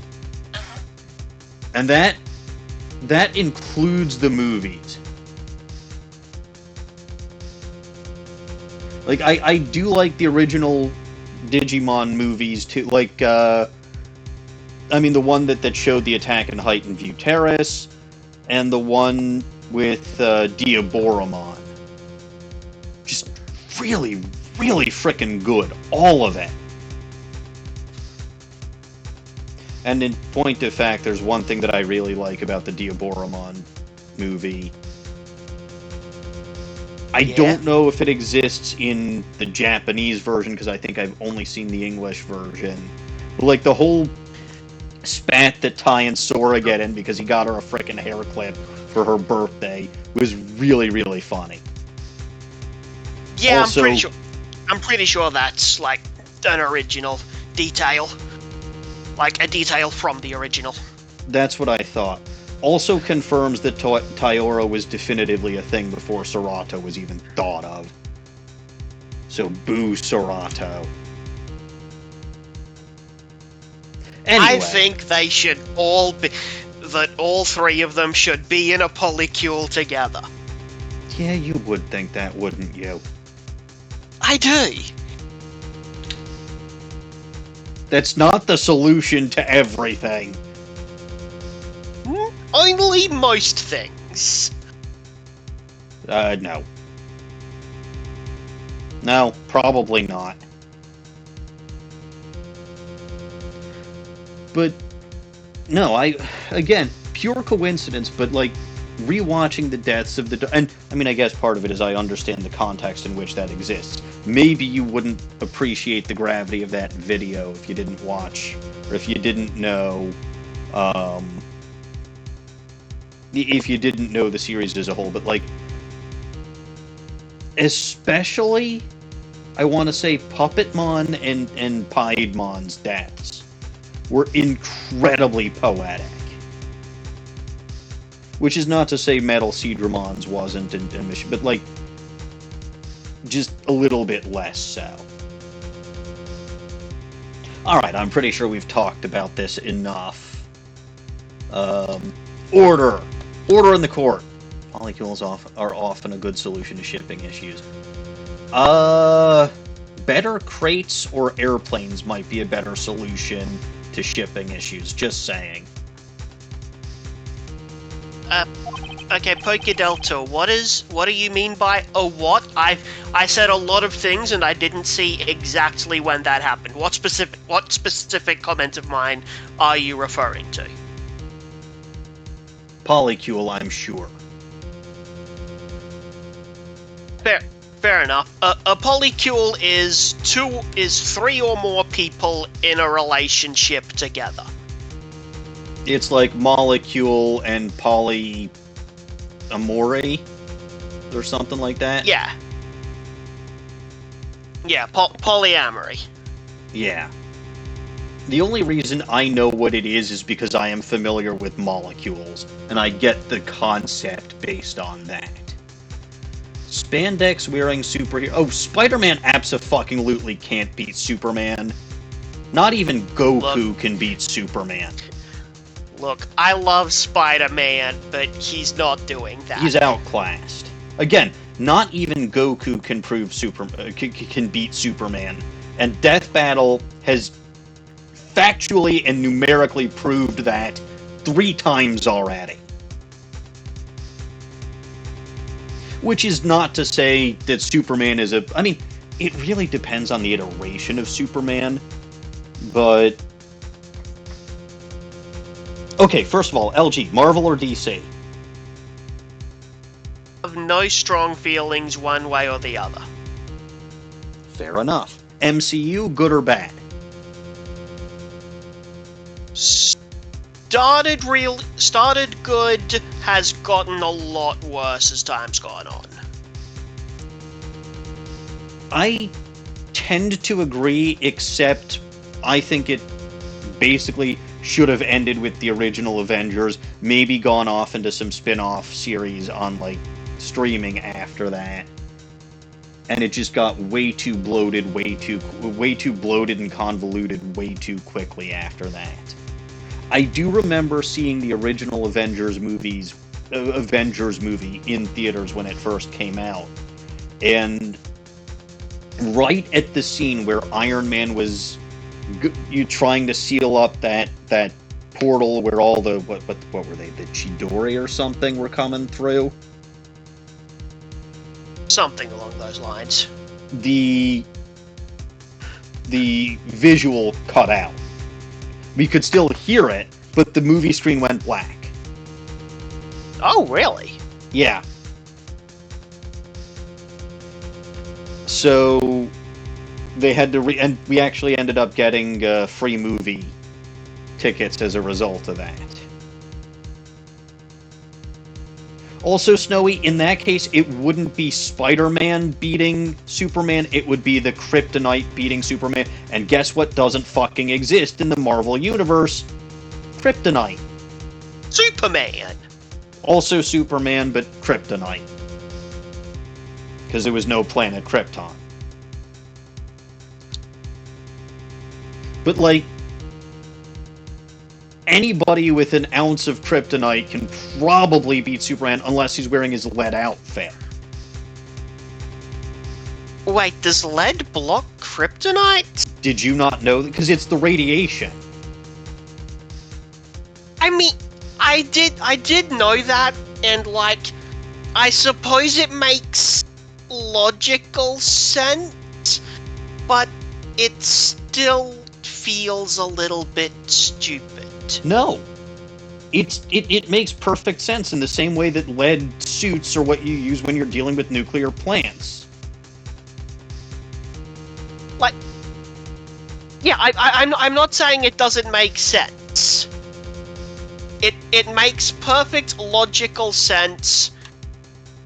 It just feels like a weird plot point to use. Yes and no. I mean, yes and no. So, one thing that I will absolutely always recommend when conversations about superheroes and things come up, the DC animated universe was fan-fucking-tastic. Dawning, he's Superman. The guy could carry like 10,000 pounds training armor. Again, if Goku can do it, Superman can do it. And then some. So no, Superman flying around in a lead costume really doesn't get in his way. The guy punches so hard, even Darkseid feels it. He's probably one of the very, very, very few characters in DC to have beaten the shit out of Darkseid, and actually beaten him. The other one, of course, being Santa Claus. I wonder if Darkseid will feel it when Knuckles punches him. No. Probably. No. But regardless, so the point about it is, though, like there's I don't remember if I think it is Superman the Animated Series. There's a crossover with Batman the Animated Series. It's called World's Finest. It's a 3-parter. It basically pits Superman against the Joker and Batman against Lex Luthor. Ooh, fun. It's really good. I mean, the whole DC animated universe is pretty damn good. Yeah, I've heard great things. I've never actually watched most of it. If you can find it anywhere, I recommend it. Like, Batman the Animated Series was the first one. Mark Hamill voices the Joker, by the way. Yeah. And I believe there is an episode where the Joker kidnaps the actor Mark Hamill. That's a different one. That's like Justice League Action. Ah. I mean, here's the thing. Like, you see Superman in a lead outfit several times in the DC universe, like in Superman the Animated Series. They usually find a way to break it or otherwise mess with it, because it would be kind of boring if Superman isn't affected by the kryptonite. Like, the reason that I'm thinking about this the reason that I'm thinking about this in particular is because of a very specific scene in World's Finest when he is fighting the Joker. Anyway, it's besides the point, and I think we've discussed this for enough time. So I haven't even gotten into the DC and Sonic crossover. Well, I brought it up tangentially, but... You did. Okay. Do you want to talk about this, or should I actually proceed with the game? Actually, I'll tell you what. You can talk about this. I'm going to take a quick break. How's that sound? Yeah, that works, that works. Good. Okay, so the DC and Sonic crossover is actually pretty good. They only have one issue out so far, and it's like, it's mostly just the setup, but the interactions between the characters are actually pretty good. I kind of love Knuckles with Superman. They actually interact really well. It's very fun. Shadow with Batman is also extremely cool. It sounds like the most basic thing, like, oh, it's the two black-colored edgy loners. Oh, of course. But no, they do it really cool. They actually tie in the connections between between Batman and Shadow's backstories. They both lost people they cared about and dedicated themselves to making sure it doesn't happen again. It's fantastic. I love them.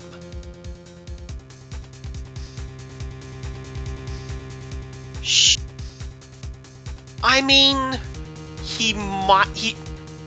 honestly, Shadow's willingness to straight up fucking murder people is inconsistent at best. Shadow's characterization has been inconsistent for years. Who knows how that would go at this point. But honestly, that would be good drama for a future issue. Have Shadow be willing to straight up fucking kill a guy, and then have the tension with Batman about that. That would be cool.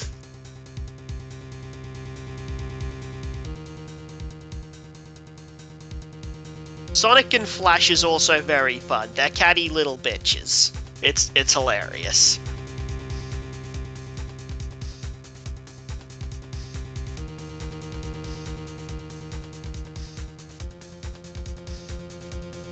You do have good ideas, Dawning.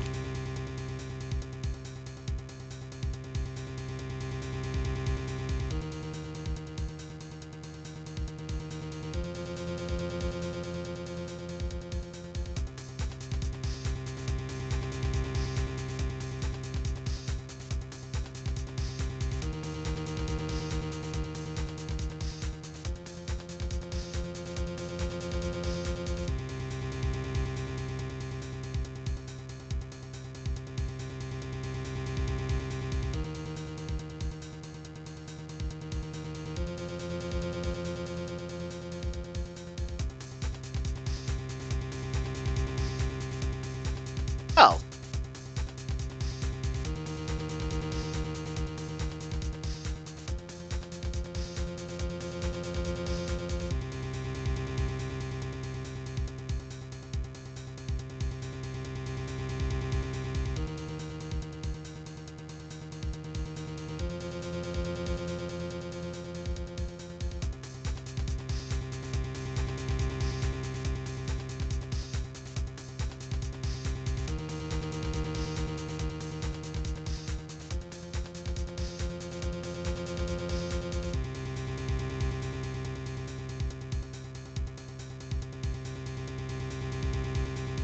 Honestly, Snowy, yeah, that feels about right. It's still pretty good for most of that time, yeah.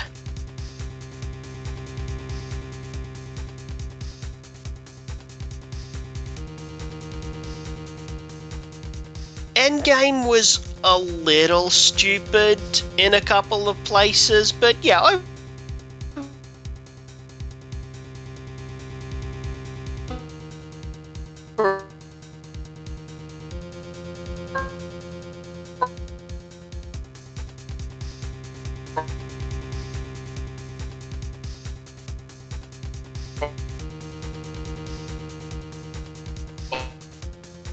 Also,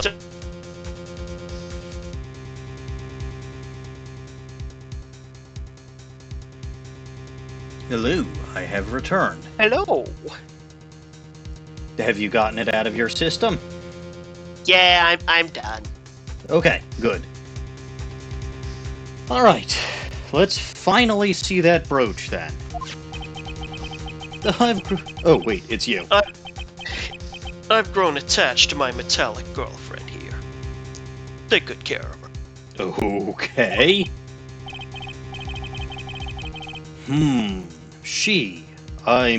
It appears to have been torn off some clothing. There's a little bit of cloth left on the back. Obviously, there must have been a big struggle that night at the crime scene. Uh-oh. Phoenix, we have a problem. Damask's brooch added to the court record, found in the shadow of Amy Faye's statue. Looks like it was torn off of some clothing. Ha! You mess with Godot, and you get burned. Welcome home, little goblin. Go rest. I'm sorry that you couldn't hang out in voice chat, but, yeah,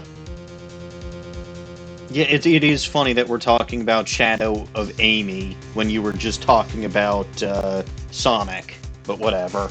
That is very fun. Grr, he's playing me like a violin. No. Violins aren't this easy to play. I'm playing you like the cheap plastic kazoo that you are. Yeah, but sometimes violins are the answer. Anyway, that's not your actual line. Oh, right, I do have a real line there. You do. Well, Judge, I'm about ready to call my next witness. You done with me? But I haven't proved anything yet. You've proven your own incompetence. That's good enough. Did I tell you, or did I tell you, Godot? You told me. See? I was right. Again. That doesn't sound so good at all. No, it really doesn't. I'm going to tell the chief to dock your pay. I'm sure that this is a new punishment for you, so we'll go easy on you to start with, but don't disappoint me again. Boy, have you got a lot to learn, Godot. Bailiff, bring the next witness into the courtroom. Finally time for the ace detective to make his appearance, huh? How do you know who the next witness is? Oh, right. He said he was going to show up, didn't he? Something about somebody dropping their panties. Yeah, he did say that. Well. One Aha! second. Aha! That flashy red diamond. This confirms my theory. Anyway. Yeah, that sure is a big red gem on his finger. Yeah. And again, let me remind you... This one. If you don't, I'll take that red diamond you received... Not you stole, you received the other day. So I think this blackmail letter had to have been for Atmey. Yeah, because they gave him that diamond in it as a reward for bringing back the stolen thing, didn't they? Yes. I'm a genius. Well, no, But... it actually is exactly as Pokey Delta says, namely, I just basically throw shit up against the wall until such time as I actually... Like, I throw so many frickin' stones that one of them is bound to land at some point or another. Yeah. Your deductive reasoning strategy is carpet bombing.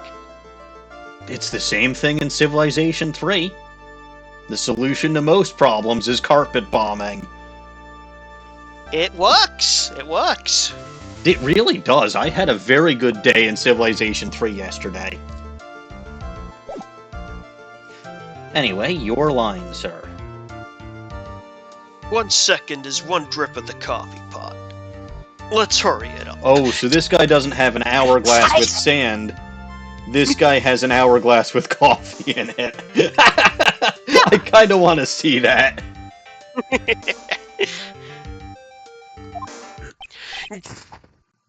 Silence! Now I see. It's all becoming clear. Who stole the... Again, I'm pretty sure, and I think I've said this, is that Desiree stole the urn. She's masked to mask. Like, she's the one actually there committing the crimes, and then Luke Atmey is probably manipulating her. Again, appealing to her thrill fetish and... or her thrill kink, I don't... whatever the hell I'd been referring to it as, and paying her some money for whatever she steals. Like a double bribe that's also a manipulation. But they had to stage the altercation in the warehouse because Atmey was actually brought in and was supposed to be on stakeout, and it wouldn't have looked good if he hadn't gotten any, like, it wouldn't have looked good if she completely eluded him without some kind of struggle or fight. Because let's face it, Luke Atmey might be a genius, or at least pretending to be a genius, but very physically capable, he does not appear to be.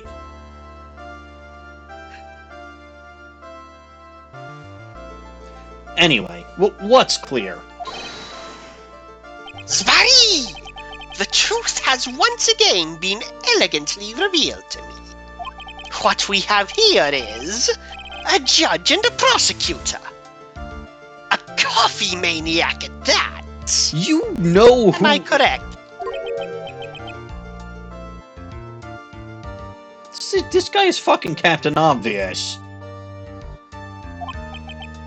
Well, yes, that's right, but again, it's blatantly obvious. Huh. Not bad. Not bad at all. You're the first person that's ever been able to penetrate my secret veil. You must not have met very many people, have you? Like, I could tell that about you as soon as I fucking saw you and saw that you had your coffee. Oh, but But you must admit, Trite, he's so intelligent and observant. I bet he even has an 8-pack. A what? No, I didn't hear you. He has a what? An 8-pack. I'm pretty sure those only come in 6-packs, and I really doubt it. Again, he doesn't look very physically capable. Oh no, I'm sure he's fantastic. Sure. Well, Sir Prosecutor, let me introduce myself. My name is Luke Atmey, ace detective and rising star illuminating the heaven. Boy, these two make a perfect pair. They'd either be best friends or they'd tear each other's heads off. Ooh, I'd pay to see the latter. I've heard that on the night of the crime, you were all alone on security detail. You have heard correctly. My specialty-made monocle is worth more than 100 Detective Gumshoes. If Detective Gumshoe was worth anything, that is. Yeah, because if you're saying that it's 100 times 0, that's still 0, buddy. And you know what? I'm actually perfectly okay with that math, because your monocle seems pretty worthless, too. Why was this guy all by himself, anyway? There must be some... Yes, I know exactly what it is. And now the game is actually going in the direction that I thought it would go in. The whole reason he was alone was so that they could stage the battle. I'm right again. Again, it's pure coincidence. Like, I just happened to throw a rock and it hit the right location. But we've known that I spitball ever since episode 4 of Ace Attorney, which was throwing all that hypothetical spaghetti at Lost as Edgeworth. Yeah. Well then, tell us what this special monocle of yours witnessed. I witnessed. It was approximately 1 o'clock in the morning, just after the date changed. That's when my nemesis, the infamous Mask, dancingly descended upon me. And for some reason there was a full moon in the basement of Lord Lee Taylor. Well, yes, the basement has a skylight. Sure. Anyway. Just as I began to turn, the coward struck a fierce blow upon my noble head. Darkness swallowed me before I could land a single strike. When I awoke, he was gone. 30 minutes later, I used an emergency phone to notify the police. So you didn't get a clear look at the criminal. My specialty-made monocle never misses a thing. However, that is limited to things that fall within my own visual range. But of course, that's only natural. So basically you actually saw nothing. I fail to see why the witness seems so proud of his performance that evening. I agree with the judge. Well, Sir Old-Timer, that's referring to both the judge and you, Mr. 87-year-old. Let me not explain. 87. We are not speaking of any ordinary thief, but of the kings of thieves, the great Mask, my archenemy. That is what my instincts and my years of experience tell me. Very well. Proceed with the cross-examination, Mr. Wright.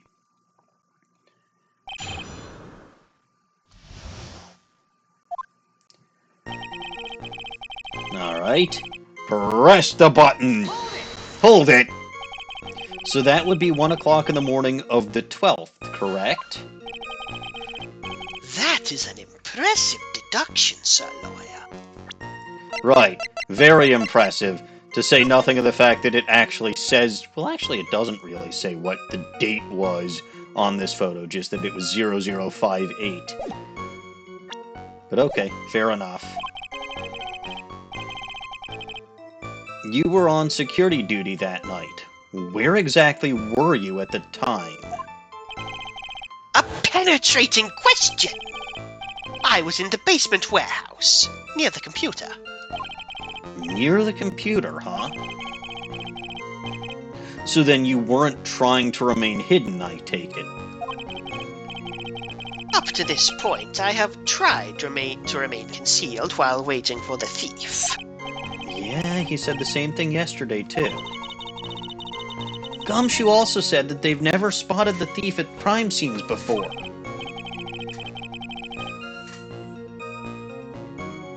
Precisely! That is precisely why I chose not to hide last night. I knew that by not concealing myself, I would be putting pressure on the thief. Looks like the thief was the one applying pressure on your pigeony head, that is. Don't insult Pigeon Man from Ghost Trick. In any case... Descended upon you. What do you mean by this? Did he take the frickin' elevator? Dancingly descended. From where exactly? You were in a fucking basement warehouse. Well, from the entrance, I suppose. Where else? So in actuality, he neither danced nor descended. Someone please save me. So how is it that you didn't notice the thief? Or at least that the fucking elevator had been activated? Although presumably, I guess there were stairs. my eyes were looking for the thief's shadow, while my ears listened for his footfalls. And you didn't But even notice so, either. the dastardly criminal managed to sneak up on me. It could only be due to his subtly camouflaged cape and soft-soled shoes. I hereby dub you Ace Dunce. And if that's coming from Phoenix, you know you're a fuck-up. Press again. Hold it. You didn't see the criminal's face when that happened. It's the difficult part. How should I put it? I saw his mask. That's all I can recall. That's not very solid as far as testimony goes. However, fortunately, I had my third monocle. The security camera. Where's at your the ring. second monocle? Wouldn't you like to know? Not anymore, I don't. It featured his image perfectly. This should be sufficient, I believe. We've already covered this. Well, as long as this photo is authentic, I don't see a problem here. True, we did go over why there is the discrepancy with the brooch. Well, Mr. Godot, do you have a problem? No, we've seen... You're acting as though this is the first time we've seen this photo. It's not. No, I obviously would have had to have done what I did. Like, there's no scenario in which I couldn't have shown the photo before, because that's how we get the brooch as evidence, so I don't know why you have progressed exactly as you must. Yeah, I fail to see how we're, like, acting as though this photo is brand new information. But whatever. Well, Mr. Godot, do you have a problem with the photo?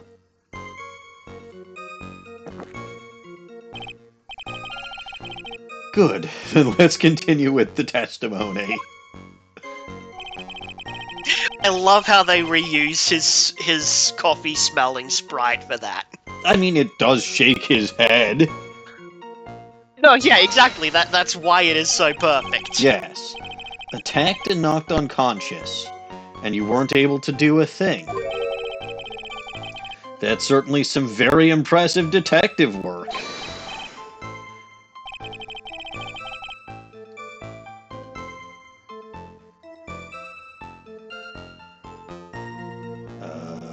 Did I lose LJ?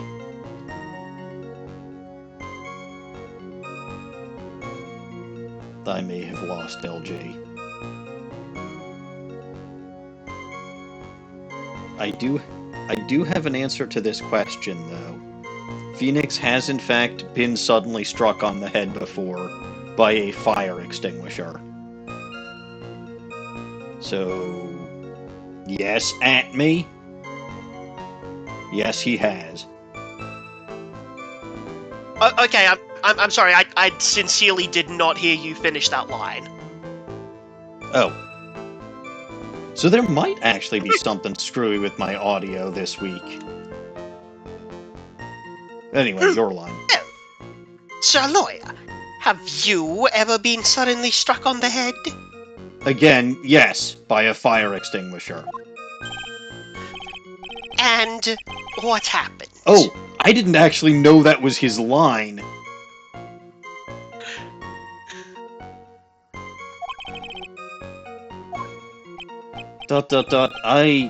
I was knocked out and ended up with amnesia. And you lost your memory, too. You see? You have no right to look down on me then, do you? Except I still managed to get... The only reason I didn't lose my memory was because I have more brains to begin with. Except I still managed to get my client declared not guilty even when I had no memory. Which means that I have more competence than you to begin with. He may have brains, but the wiring to the self-reflection part seems to be severed. any case, that was how I was knocked senseless.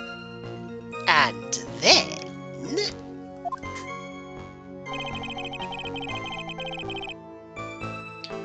Alright, press...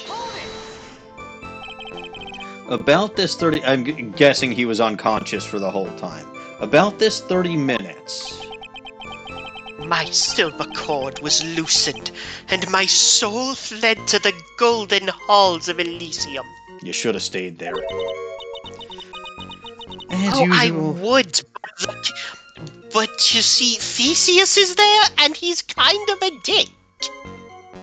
And so is his Minotaur. Oh no, Asterius! Oh, he is fabulous! I love him! Fair enough. As usual, I have no idea what this guy is saying. I think he's saying he was out cold. So, what happened during these 30 minutes? In say, Your Honor, that span of time has truly vanished into the ether. Just what is he going on about? There's something suspicious about Detective Atmey. How could he not have noticed when the thief came in? Yes. Also, he says he was knocked unconscious before he could fight back. But that can't be right. It contradicts the evidence. It does. The brooch, actually. The real question is, why would he tell such an obvious lie? Okay.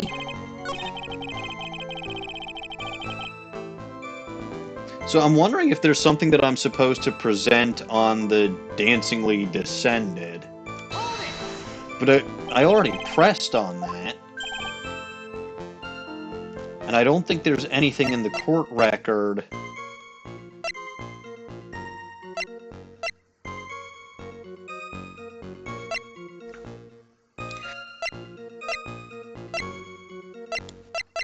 I mean, okay, fine.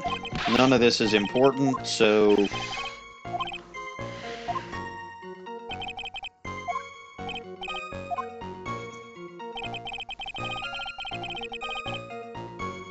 Let's see... Okay, so darkness swallowed me before I could land a single strike. This is where I need to present the brooch.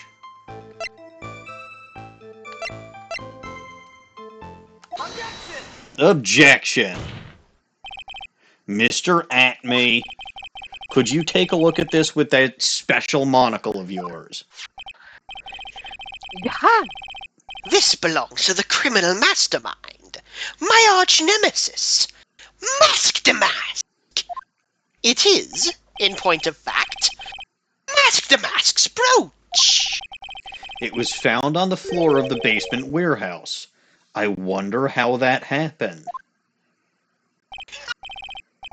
Sorry, my dear lawyer. Obviously, it wasn't glued on well enough.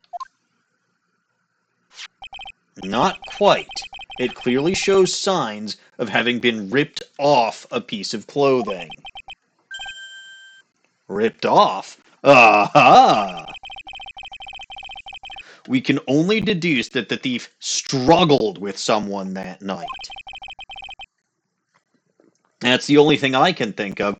Or if the thief was a klutz, he might have just gotten that brooch caught on something and it got torn off, but we're not going there.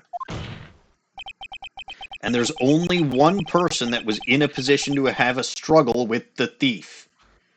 The cop that pulled her over when she was on her motorcycle. But that wouldn't explain why the brooch was in Lordly Taylor's basement. The only person that was on security duty that night. You, Detective Atmey. Yuck. Detective Atmey, you must have fought with the thief that night.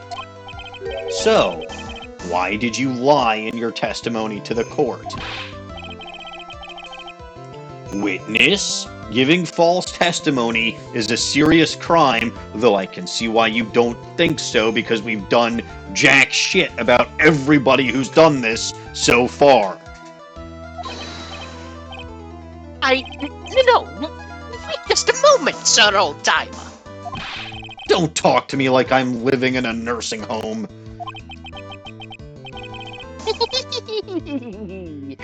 I just remembered, Your Honor. I was confused because I have been dealing with so many cases lately. No. The true measure of a man is in the amount of work he does. That's what I always say. Nick, you can only handle one case at a time, isn't that right? To be fair, my cases are absolute bonkers insane. And it's basically just me, Maya, and Mia. And littlest goblin Pearls, who's usually the one channeling Mia these days. You talk too much. Witness, so are you now saying that you and the thief fought? Hold on. That's quite enough, Your Honor. Excuse me? Aha! Save the big questions for the testimony. That's one of my rules. Indeed, I understand. I, Luke Atmey, agree completely. Okay, so they actually seem to be getting along pretty well. Fight with the thief, huh? Indeed, it's true that I looked away from the door for a brief moment. However, Luke Atmey cannot be so easily discombobulated. Unfortunately, the thief grabbed a weapon from the side and rendered me senseless. A true gentleman fights only with his fists.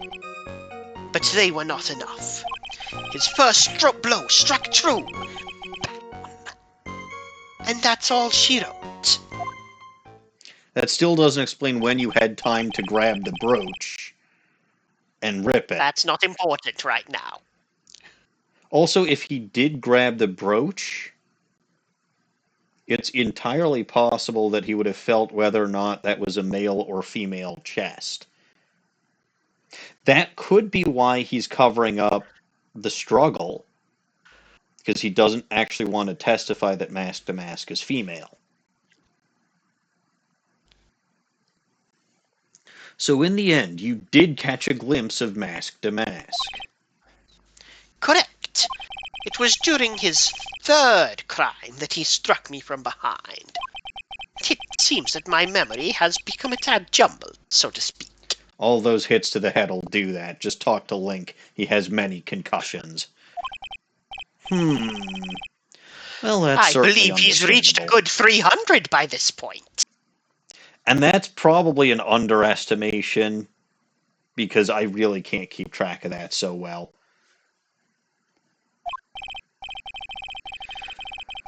I myself always get confused about which testimony goes with which case.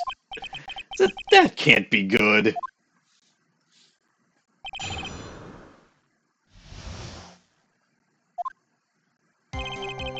Alright, once again, press all of the buttons. Hold it! So why did you look away from the door anyway? This is actually a good question. In addition to the camera, I had prepared a variety of other sensors as well. The alarm on one of those had gone off, so I had to check the data. That's why I went to the computer. Elegantly, of course. So you were momentarily vulnerable when you were working on the computer. Also, what the fuck were these other sensors? What should I do? Should I ask? Yes, ask some more questions! About the sensor! What kind of sensors are you talking about? Hello, Joe! Hello, Joseph! There are other places in the basement that someone could enter and exit from. There are air conditioner ducts, sewer pipes, and a cat door as well. The fuck is a cat door doing there? Like, I understand why that's in, what's his name? Scotchgard's house, but why the fuck is there a cat door in Lordly Taylor's basement warehouse? Also, Joe, I'm doing okay. Pretty nice day at work yesterday, or not yesterday, today. And, good stream so far. I'm not doing too bad. Alright. Go ahead. Yes, I hooked up heat detecting, infrared, and ultraviolet sensors to each of them. That's a lot of hardware. Was it all yours? Lordly Taylor Department Store was kind enough to provide the monitoring hardware. Naturally, the security camera that took the photo belongs to them as well. In other words, he couldn't have rigged the equipment, huh? Has that cleared up any doubts you had about me, Sir Lawyer? No, it's just given me a lot more. So in this case, I'm going back and I'm going to now ask about the computer majig. Because I'm sure that's important too.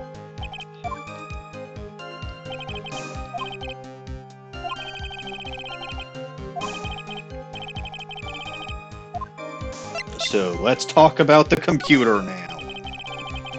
So did that computer belong to Lordly Taylor as well? Well, except for the program that manages the data. That was specifically designed by me, Luke Atmey. In that case, he could have easily manipulated the data. What's wrong, Sir Lawyer? Interesting. Alright, now we'll press on the second statement. Hold it. What does that mean? Discombobble... Discombobble... That word that you said. Discombobulated. I can't pronounce it. It's too long.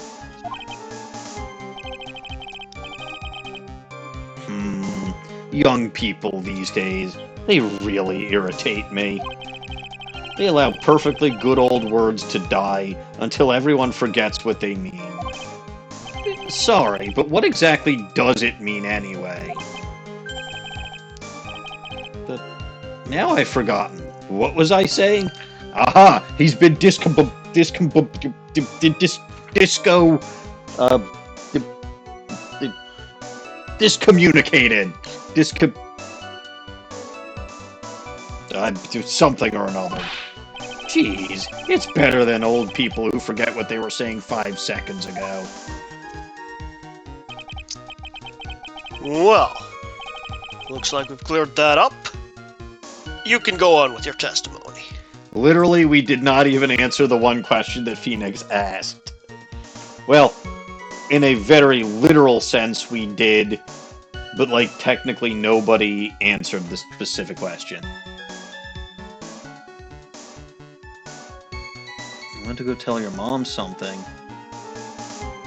What? I'm confused. Anyway, he's continuing his testimony. Press. What do you mean by weapon from the... I mean, I know what weapon it is. It's the Shito. But I have to press everything.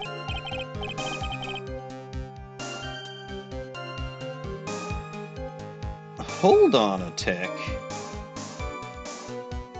Oh, sorry, I skipped over most of my line, but go ahead. Naturally, that thief had no idea that I, Luke Atmey, was hiding in the area. That's the exact opposite of what you said. You said that you weren't hiding specifically so that the thief wouldn't hide. But okay. He grabbed the sword from the statue that was standing by the door to the warehouse. Sword? You mean the sword that was all twisted like a tree branch? Fortunately for me, the blade was not sharp. Okay, so he is talking about the Shito. So the thief armed himself with the sword, and what about yourself, witness? Press. Hold it. You had that much faith in your own fighting abilities when you look weaker than Raditz. But of course, in college I was second in charge of the boxing club. Oh, that explains why he's always in warehouses. He just doesn't want you to know what kind of boxing he's actually referring to. It's like boxing and shipping. We were talking about shipping earlier. I'm sorry if I failed to find that appropriately impressive. However, my opponent in the ring this time was my arch nemesis.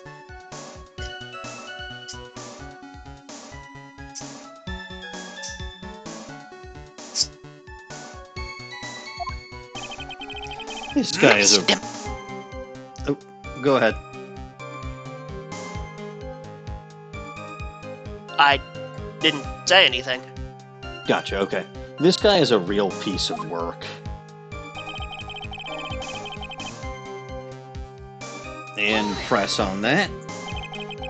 Can you tell us a little more about what happened?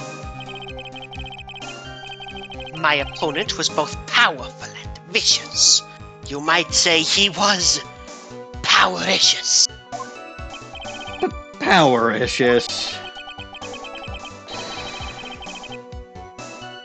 I assumed the Atmey fighting stance, but a sudden flash of light blinded me. Well, that's what you get for assuming. You know what they say about assuming. It makes an ass out of you and me.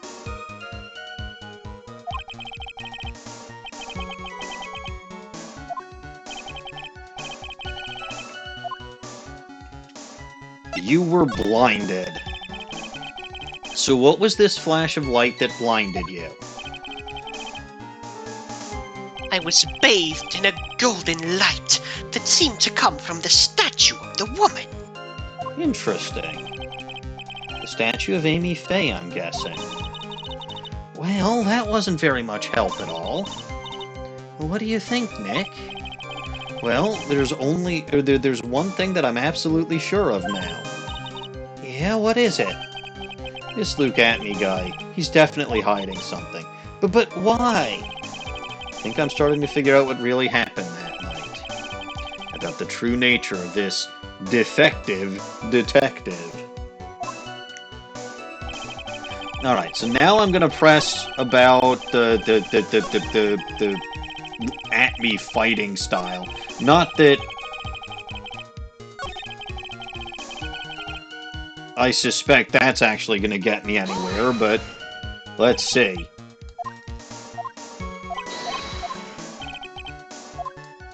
Alright, tell me about the Atmey fighting style. What is this Atmey fighting style? Sorry, but that is a trade secret. I really can't say any more. But I suppose I can tell you if I absolutely must. The main thing is to put your back to the wall. That way, no one can get behind you. Oh? That's it? That's the Atmey fighting style? That also contradicts this. Because he was knocked out with a blow to the back of the head. Well, Mr. Wright, what about that testimony? It is very important. Of course it's important. We learned a detective's secret technique, after all. Yes, indeed. I'll remember to use it if I ever take a walk alone late at night. Why the heck is he eyeballing me like that? It's creeping me out. Now then, witness. We'll go ahead and add that secret information to your official testimony.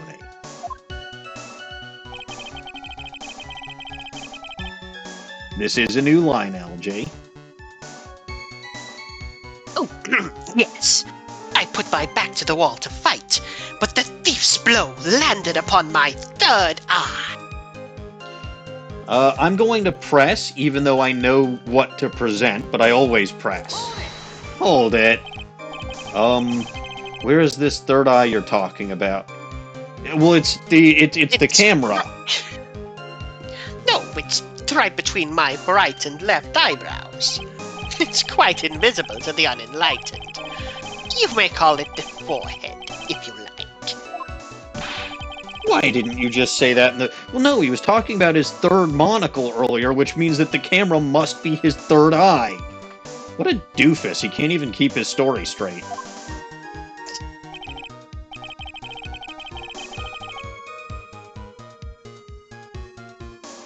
Did you say your line? I said what I'm going to say. Fair enough.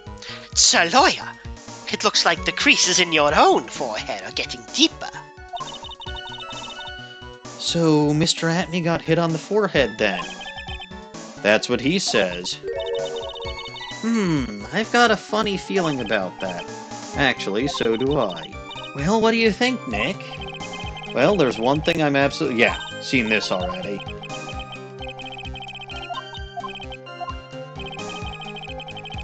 Okay. Like I said, we need to actually present the Shichi Shito on that particular statement. Present. Although, to be fair, I'm not sure how we determined that it was a blow to the back of the head, but whatever. Detective Atmey, your testimony is crumbling like a house of cards. Ah, fun this is, Sir Lawyer. It is truly a pleasure to cross swords with you. Speaking of swords... And now, once again, you have thrown the gauntlet down at my armored feet. I believe this is what you said yesterday. No. The coward must have wormed his way in through somewhere besides the door. Then, my arch-nemesis struck me on the head from behind with this gruesome item here. From behind, huh? But just now you testified that he struck you on the forehead. I mean, if he didn't say it in court, it's non-binding. I hardly think you could forget where you were hit on the head.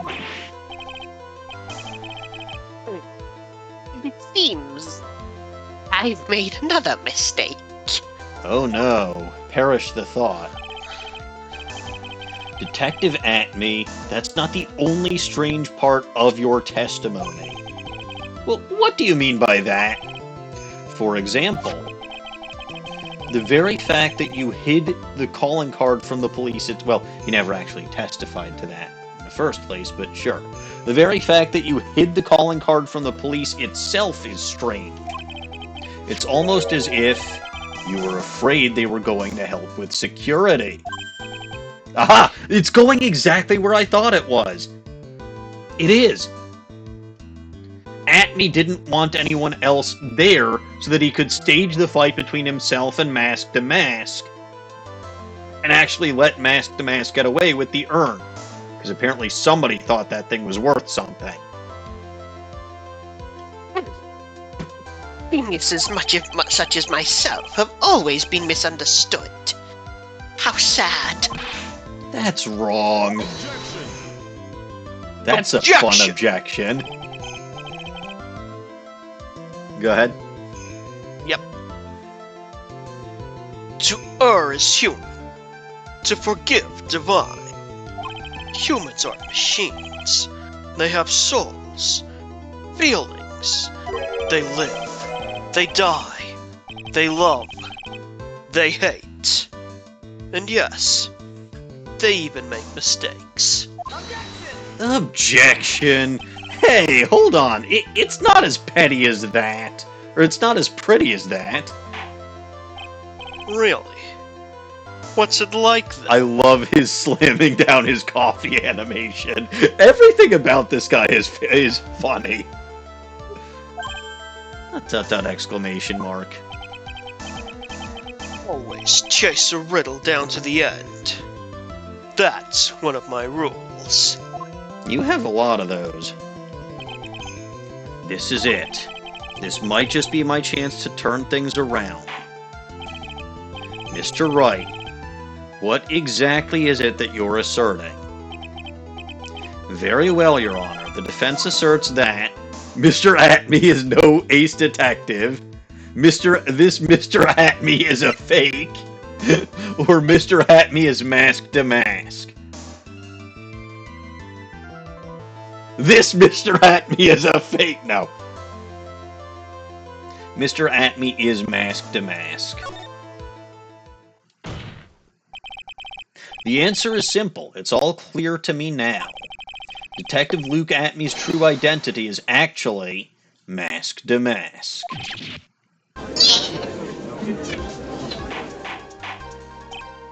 Order! Order in the court. Mr. Wright, what is the meaning of this? That wasn't too loud, was it? No. Cool. There are too many unnatural parts to Mr. Atmey's story. He says he was hiding at the crime scenes, which is why no one ever saw him there. And then, in his last case, he manages to outperform Detective Gumshoe and the entire police force to miraculously retrieve the stolen treasure. Because he analyzed the crime scene data and made an exquisitely elegant deduction. I picked up clues that the police overlooked in order to arrive at a... Oh, please. The explanation is far simpler than that. Detective Atmey. The truth is that you are, in fact, mask to mask.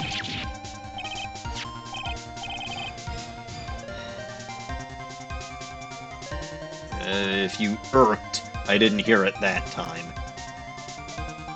I did. Irk, gurk. But Mr. Wright, this photo, it clearly shows mask to mask. The security camera belongs to Lordly Taylor Department Store. He shouldn't have been able to manipulate it. Which is why he has the photo of mask to mask in the first place, because he couldn't have gotten rid of it.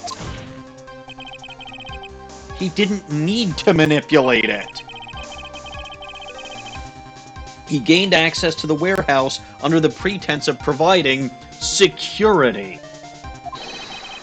Then he simply dressed up as the thief and stole the urn. So, the ace detective is actually an ace thief. I don't think it's quite this simple. I mean, first of all, like Dawning says, imagine trying to fit that huge honking nose behind the mask. It just physically will not fit. Second of all, it's never this easy. Also still doesn't explain why Ron DeLite's fingerprints are all over the brooch. Is that true, witness?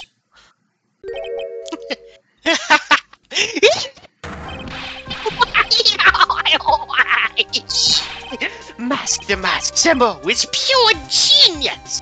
And so am I, Luke Atmey, ace detective! Okay. You're very clever to have come to such a conclusion. I am impressed, Sir Lawyer! What? Witness, you're admitting it? I'm actually a little confused myself. It never goes this smoothly. Nick, now's your chance. Yeah, time to put the last nail in this guy's coffin. Detective Atmey, when you assume the thief's identity... Objection! Godot Blood 102. My personal...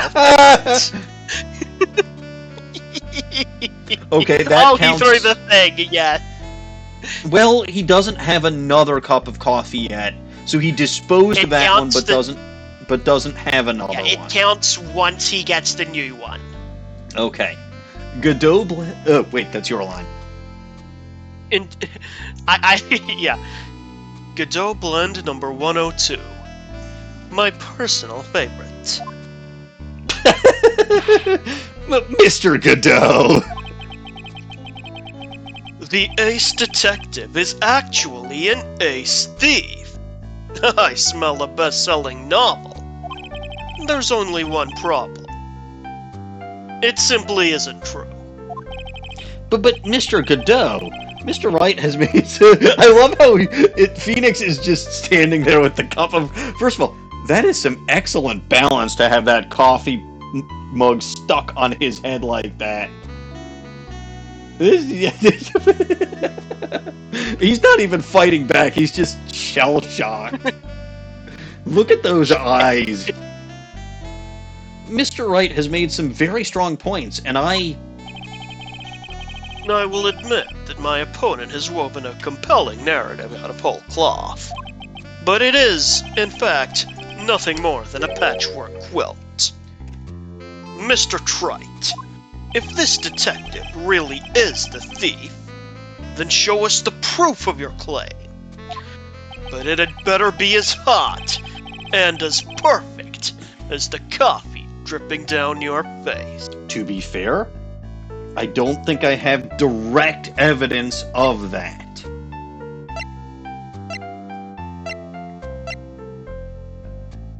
Yeah, I don't think I have direct evidence of that.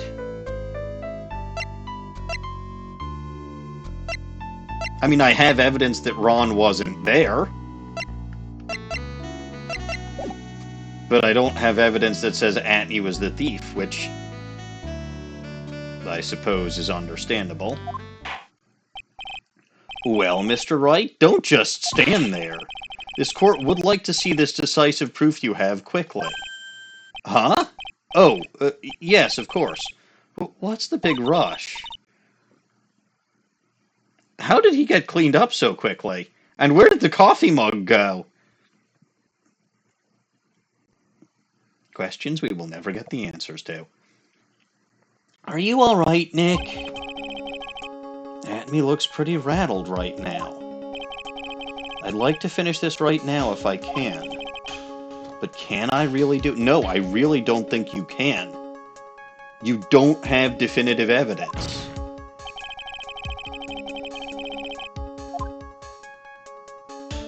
The decisive evidence that proves Mr. Luke Atmey is in fact masked a mask. I have to say it has yet to be found.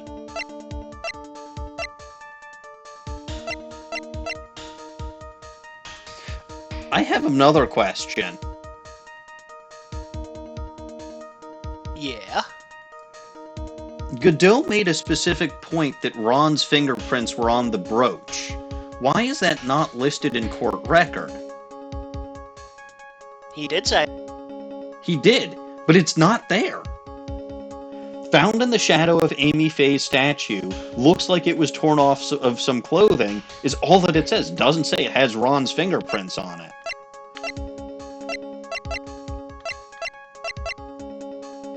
I don't know. Not enough space? Maybe. But you could have gotten rid of the fact that it was found in the shadow of Amy Faye's statue. I'm sure that's not important. Maybe? All depends. But I'm going to say it has yet to be found. The closest that I can think of is the calling card, and I think that's where they want you to go. But technically we have no evidence that he sent the calling card. Because the calling card, among everything else, proves that it was the real Mask to Mask, but it still doesn't prove that Luke Atmey is Mask to Mask. So it has yet to be found. Proof? Of course I've got nothing. Huh. Just what I thought. A man has to hold his head up high, no matter how bad things get. Here's another cup of coffee, so now I can officially change the count to 6. Yes. Even though it didn't slide in. But he has it after he threw the old one away. That's what's important. Correct. Ugh. I see. I thought perhaps you had some evidence to back up your assertion. This is no good. I've got to stay on the attack. I'll never get another chance to prove that this guy is the thief. Don't give up, Nick. Think harder. Oh, so I was wrong. Think harder and try again. It's no good. I'm just not ready yet. But are you going to just give up and let us lose this? So, you've come to your senses, have you, Sir Lawyer? Ugh. Arg. I can't think of a counterattack at all. It seems the cloud of suspicion surrounding this witness has lifted. Mr. Godot, if you have anything further to add, then...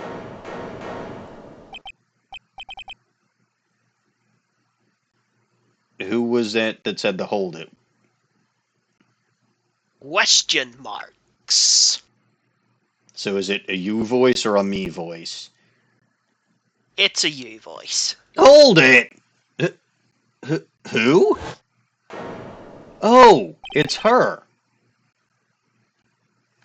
I thought you had some errands. Oh, now she's going to come back and point out that, yeah, she's back from her errands.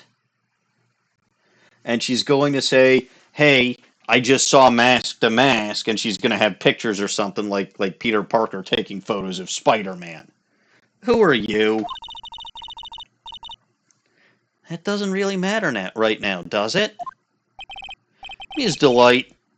Also, somebody pointed this out last week. It should be Mrs. DeLite, not Ms. DeLite. I do think this was a translation thing. Like, I think that they think Ms. is just for younger, even if they're married, but it's always Mrs. Anyway, what are you doing here? Nicky boy? That thing you've been looking for. I think I found it. Oh, that's Atmey's...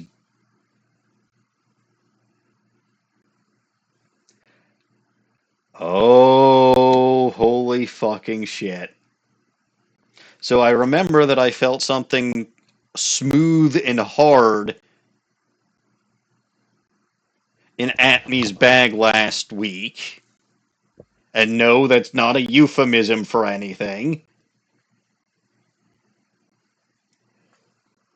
But how would she know, A, where to find the Atmey Detective Agency, and B, what would be in his bag? This is leaning me way more towards her being Mask to Mask.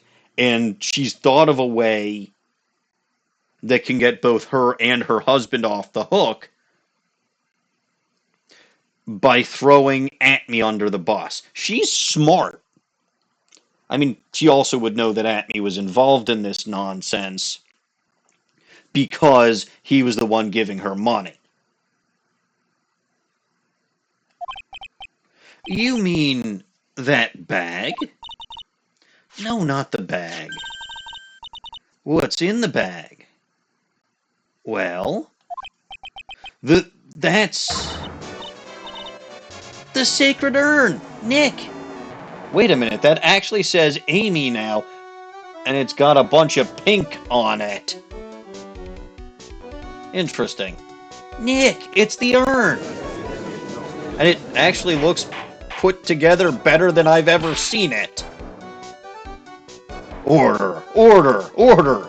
You, madam. That urn, where did you find it? You'll never believe it. It was in the office of Mr. Fancy Pants Ace Detective, Luke Atmey. Oh, Tessie, you're the best! Sacred urn updated in the court record. Found in the office of Luke Atmey, has pink splotches all over it, and actually reads Amy now instead of I am. So somebody actually put it back together correctly. I wonder if Atmey did it. Well, how do you explain that one, Mr. Atmey? ...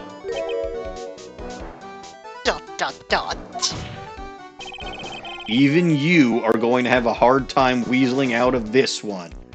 Actually, he's probably just going to say that he found it. Oh, never mind. Ha! Pathetic. Mr. Godot, do you have something you wish to say? Yes, Your Honor. It simply amazes me how quickly times change. In the old days, a man was to be taken at his word. It's truly sad.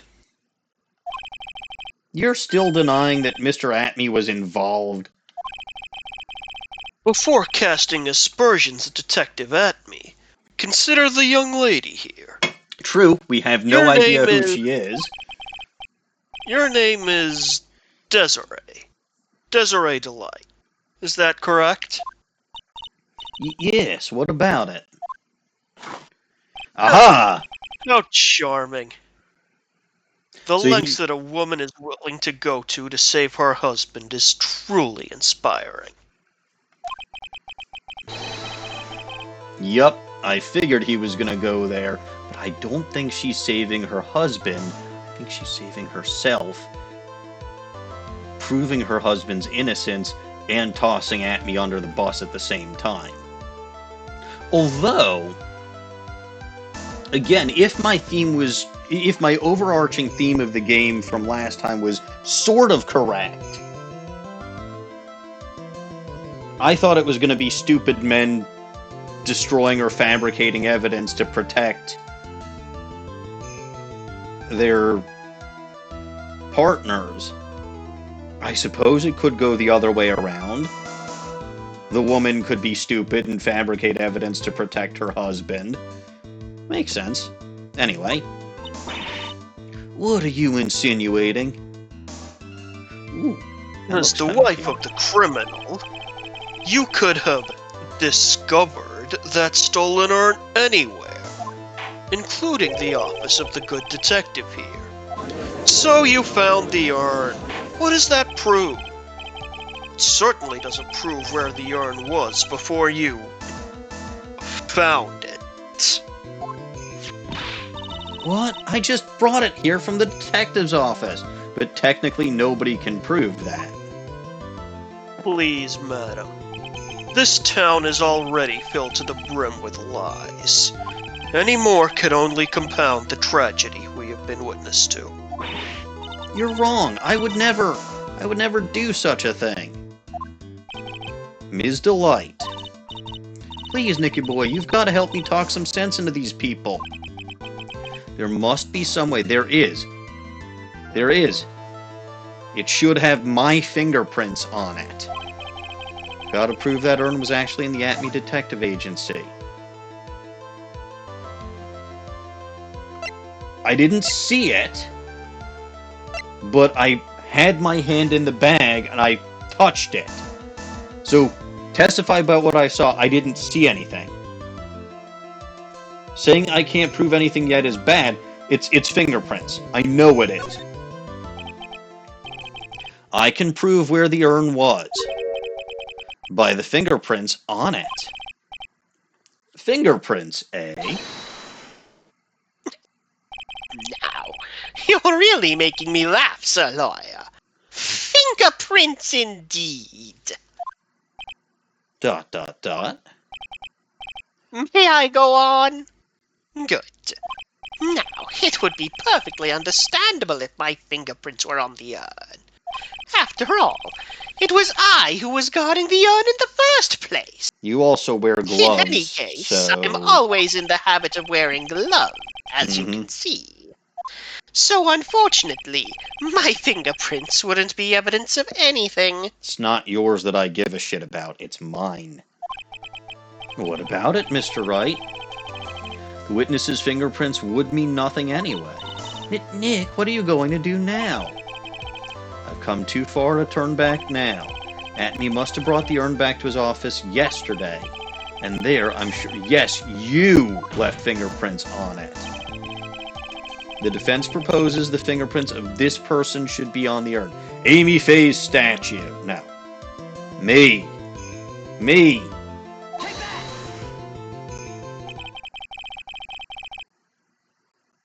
So, what is all this fuss about fingerprints, anyway? Mr. Atmey, do you recall the events of yesterday? Hey, Nick, come on, open it up.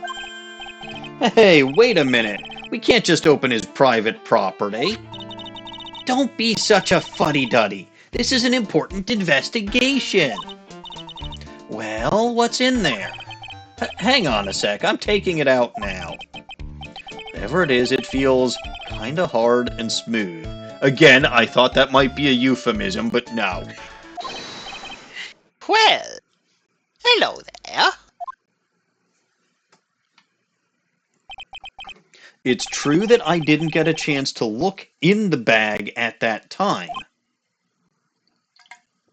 But I did touch what was inside. What? Yep. And I remember it very well. It was smooth and hard. Well, that was just... There are a billion other things it could be, or it could have been. But, Your Honor, I'd like the court to examine the fingerprints on that urn. If my fingerprints are on there, then it proves that the urn was in Detective Atmey's office. Objection! Hold on. Even if your fingerprints are on the urn, it still doesn't prove when they were put there, does it? He's going to say that I planted it. Of course it does. What did you just say? It's not what I say. What Adrian Andrews, the person in charge of the exhibition, said. Oh, that. Yes. She did say that she polished it until it was just... So any and all fingerprints that would have been on that in the past were gone. I didn't even realize that, but yes, that's true. Good old Adrian. I polished it until it was just about glowing. I thought maybe I could make it look more valuable. If she polished it that much, she must have removed any and all fingerprints on it. And the only chance I had to get my fingerprints on it after that was yesterday at the Atmey Detective Agency. This blend. Godot blend number 107. I've decided it's a little too bitter after all. His visor was blinking. That can't be good for whatever electronics he's... And it's smoking, too. That really can't be good for whatever kind of optical sense he has. Order, order, order. I accept the defense's request. Bailiff, take this urn and... Wait a moment, Your Honor. There's no need for that. No need, you say? Precisely. I already know Mr. Wright's fingerprints are on the urn. Okay. What are you saying? Yes! I've finally broken him down. He doesn't look very broken down. He still seems somewhat confident, so...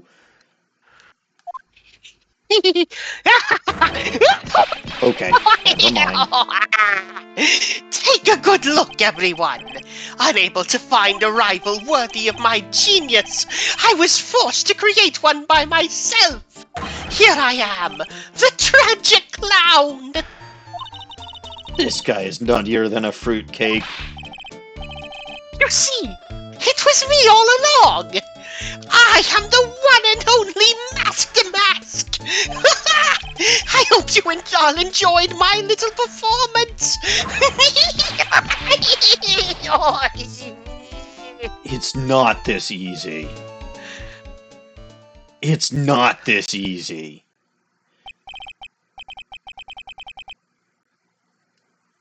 I mean, this is the first day of the case, right? Yeah. And this is the introduction. They really shortened the cases. This is the introduction of a new prosecuting attorney. It's not this easy. Well, Mr. Godot, what's Mr. Atmey's condition? He's still in the lobby, laughing insanely, Your Honor. I wish I could enjoy the joke as much as he seems to be. Well, it looks like the matter has been settled. I came perilously close to besmirching the record of an innocent young man for like the 87th time. Besmirching him with the title of thief. Nick, you were right after all. Yeah, I guess Mr. DeLite really wasn't a thief. But what? He's gonna fuck things up, isn't he? I don't know why. Because he and his wife are now both in the clear, so he can go home and he can uncover her ass anytime he wants to. But for some reason, he's gonna, just like that Lost as Edgeworth dumbass, fuck things up for me when I thought I had him in the clear. The court finds the defendant, Mr. Ron DeLite.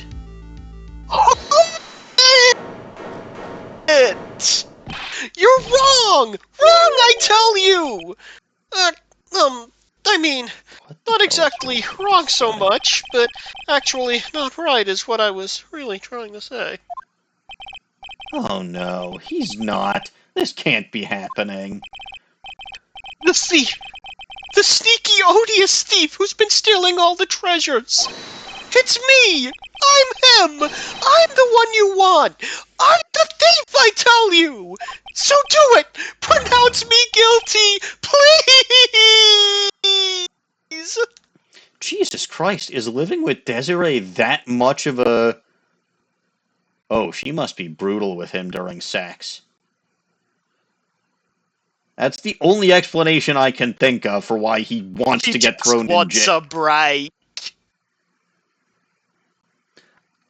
Buddy, I don't think going to jail is going to get you the break. Never mind, we're not going there.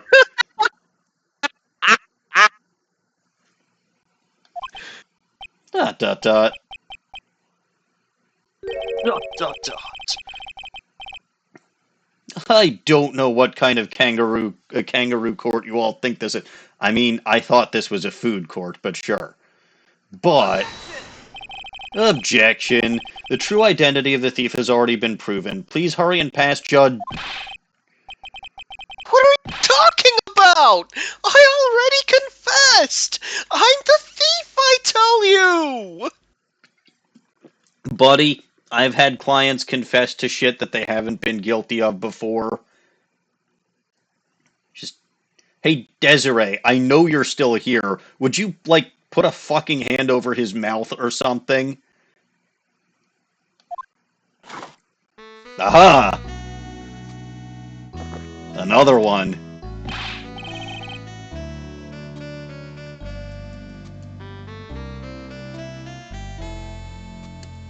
Mr. Godot, don't just stand there drinking coffee. Hey there, Mr. Thief. Yes? Yes, sir? If you're really a man, then clean up your own mess. I'm sorry? I'm afraid I just don't have any idea. What do you mean? If you are mask to mask, then prove it. That's what it means. Desiree, put a hand over his mouth. Desiree, get him. Tackle him to the floor. Now. Yes, sir. I'd be happy to. He says he'll be happy to, Nick. It's kinda cute. He's 100% committed to his fantasy. Or his wife. But again, there's no need to... The only thing I can think of that he would want to get thrown in jail is if she's too rough with him. And he, for some reason, thinks jail will be better. Good boy. Just remember one thing. A boy only gets one chance in his life to become a man. I know that! I will! I swear! Okay then. Talk. We're all listening. Desiree? Desiree? Why doesn't she stop him?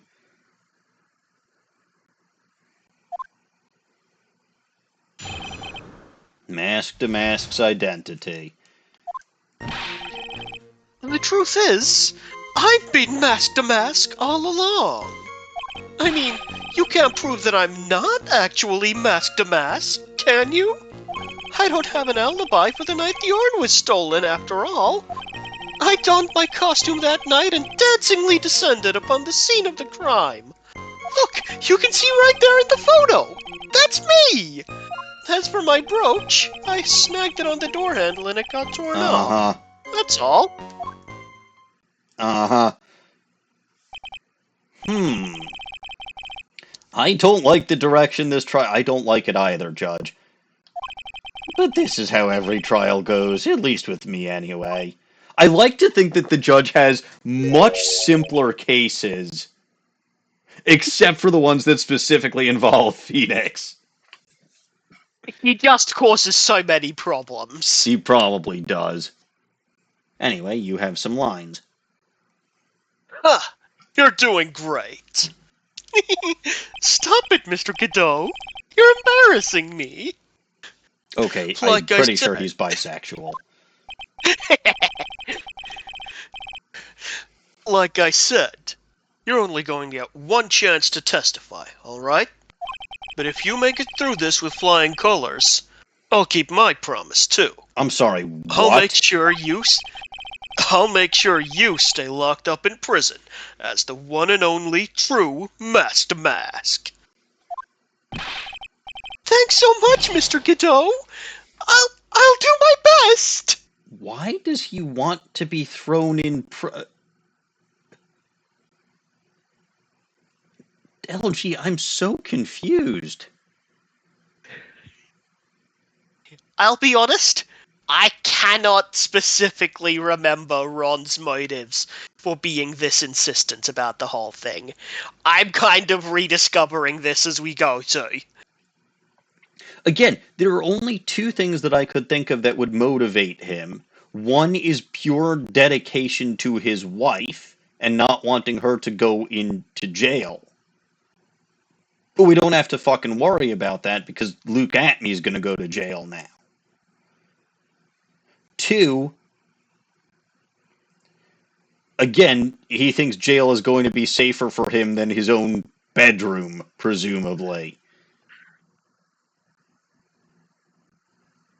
I think he's wrong.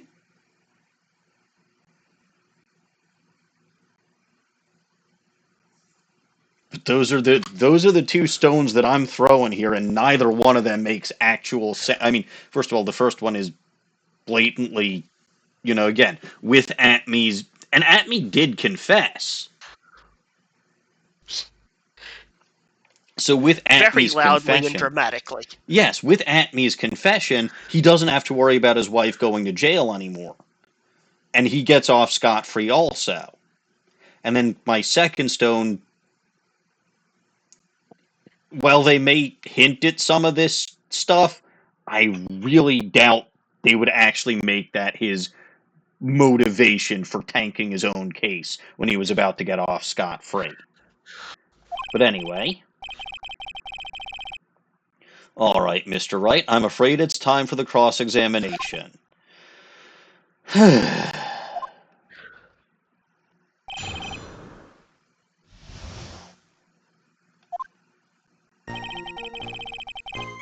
Press.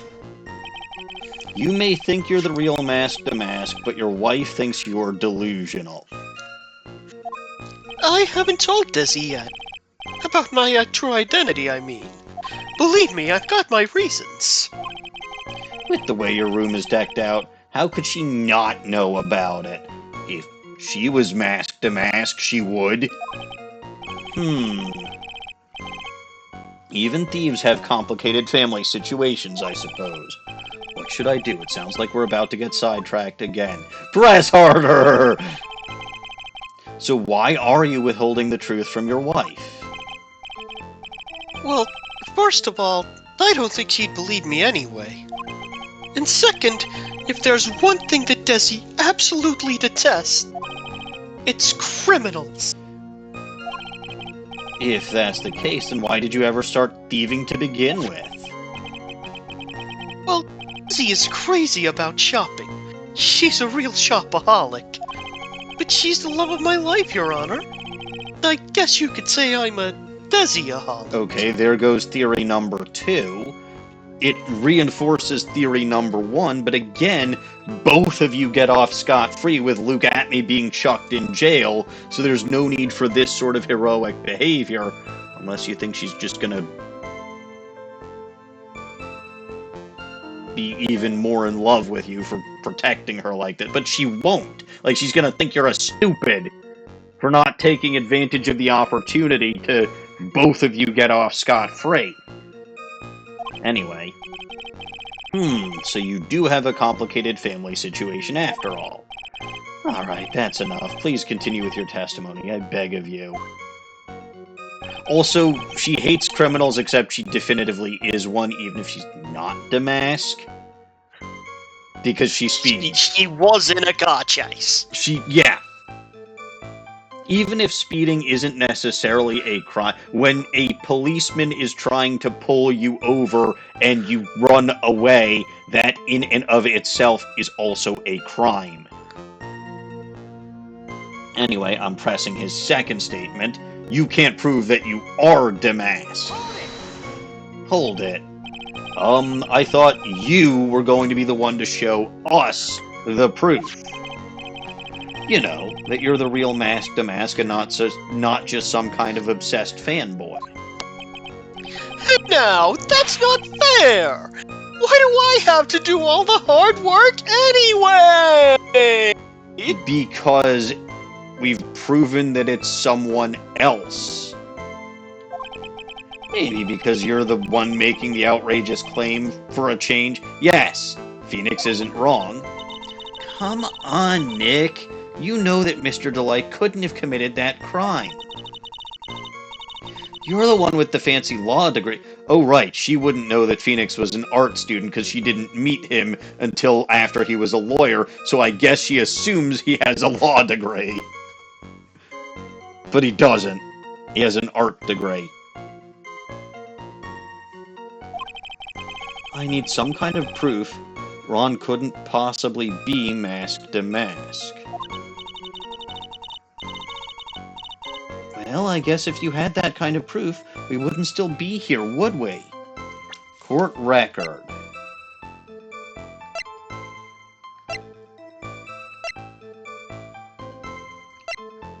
Ron's wallet?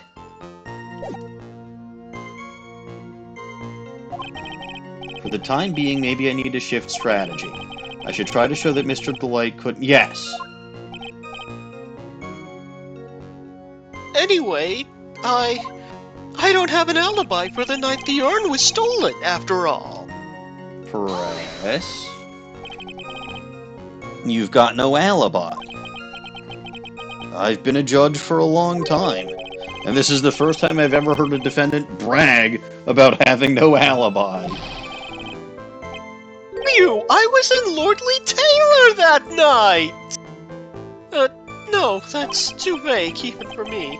To be more precise, I was down in the basement warehouse. Hold on. What is it, Nick?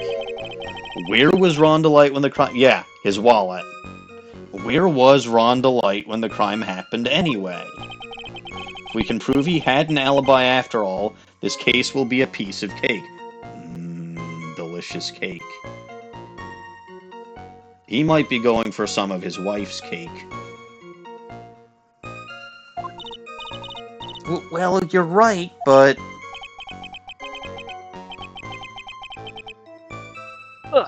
You think you can prove that? Wake up and smell the coffee. It's 10:34 p.m. I don't want to. Well, I think maybe I can. Mr. Wright, do you have any evidence that shows the defendant has... Yes! Yes, I do. I have the evidence. I will say that going through this and providing the correct evidence will end the cross-examination. Oh. In case you want to read everything else. Well, damn it. Oh, I've never seen you this angry before. I'm not surprised. Anger is the last refuge of the pathetic. I thought I was at the end already, but I guess I wasn't. I thought I was more confident than angry.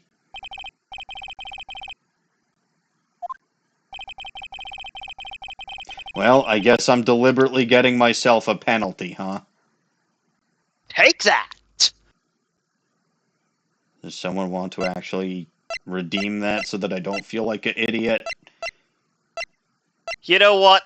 I'll take pity on you.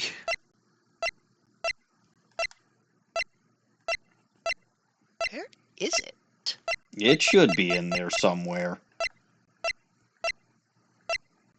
Goblin, highlight, stretch, posture, conversation, use, do the thing, emote, sundere, snipple upper, purple muncher, kilts, north, upside down, word band, cut. No, take that is not in the rewards list. Oh!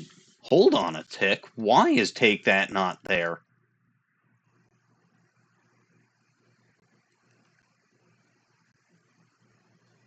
That's interesting.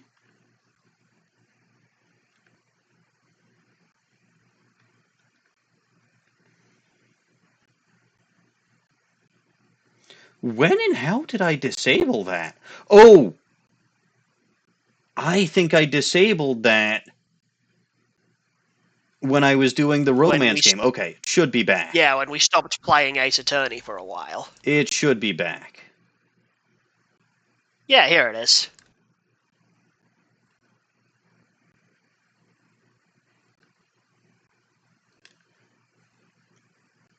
Well, thank you. Alright, so it's your pity. What do you want me to present instead? I suppose they all have stupid lines, but...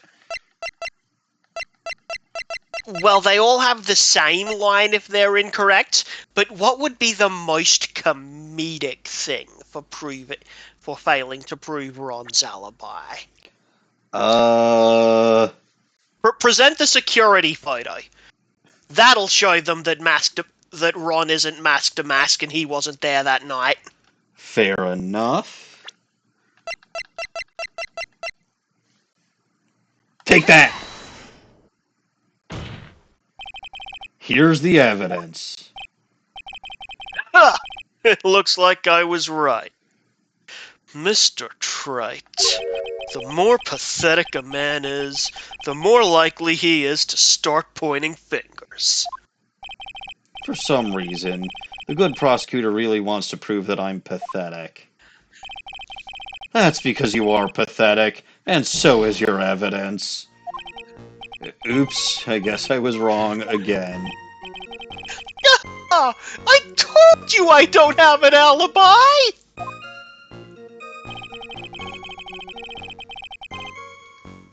Press.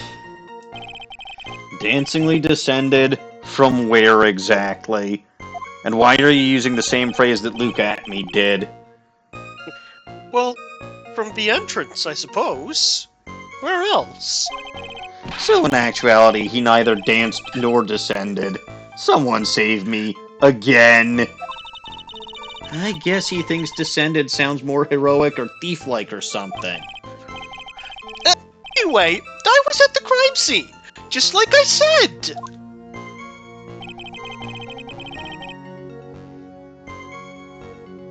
Press again. This is the photo that was taken by the security camera at the crime scene. I just used that as evidence not that long ago, and it kind of backfired. No doubt about it, that's mask to mask. Yes, but don't forget there's something important missing. The real mask to mask has a big brooch on his chest. Well, as for my brooch, I snagged it on the door handle when it got torn off. That's all. Press. You didn't notice it? You didn't notice it when your brooch was torn off? Huh? Well, I'm always a little nervous when I'm working. There's a bit of clothing left at the backside of the brooch. I don't think it could have been torn off that easily. Yes, but I don't see what that's got to do with anything. Right now we're trying to prove that Mr. DeLite isn't the thief, right? Yeah, I guess so. Let me hear that testimony one more time. Why does Mr. DeLite want to be mask to mask so badly anyway? It's kinda disturbing. He doesn't seem like your typical attention whore to me. Wow, I'm surprised they actually used the word whore. Yeah, I'm shocked they got that through. I mean, attention whore is a specific thing, but still. Yeah. Okay, here's another thought. It's not that he's an attention whore, it's just he knows that he's not exactly the world's most confident guy, so it might be a living vicariously thing. So his delusion stems from the fact that he really wants to be mask to mask because he's such a boring guy otherwise, boring and meek guy otherwise. Unlike, say, you, Nick. I am nothing of the sort, thank you very much. I gotta admit, the way Ron is acting is kinda scary. Anyway, time to poke some holes in that testimony of his. Alright. Now we'll actually do what I have to do. Pro tip, you don't need to go through the press dialogue. You can just present it. Oh. Well, too late. You already started, didn't you? I did.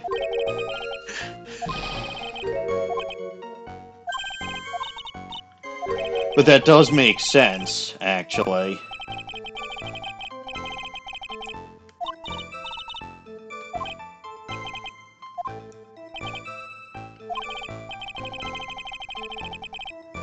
I do. Yes, I have evidence, and this time it's going to be the right one. I have the evidence, or do you think I'm still some sort of third-rate rookie? Yeah, we've heard that as far as you know, it's going to be correct. It's the wallet. Well, unless somebody else were to redeem a reward and cause you to fail the presentation again.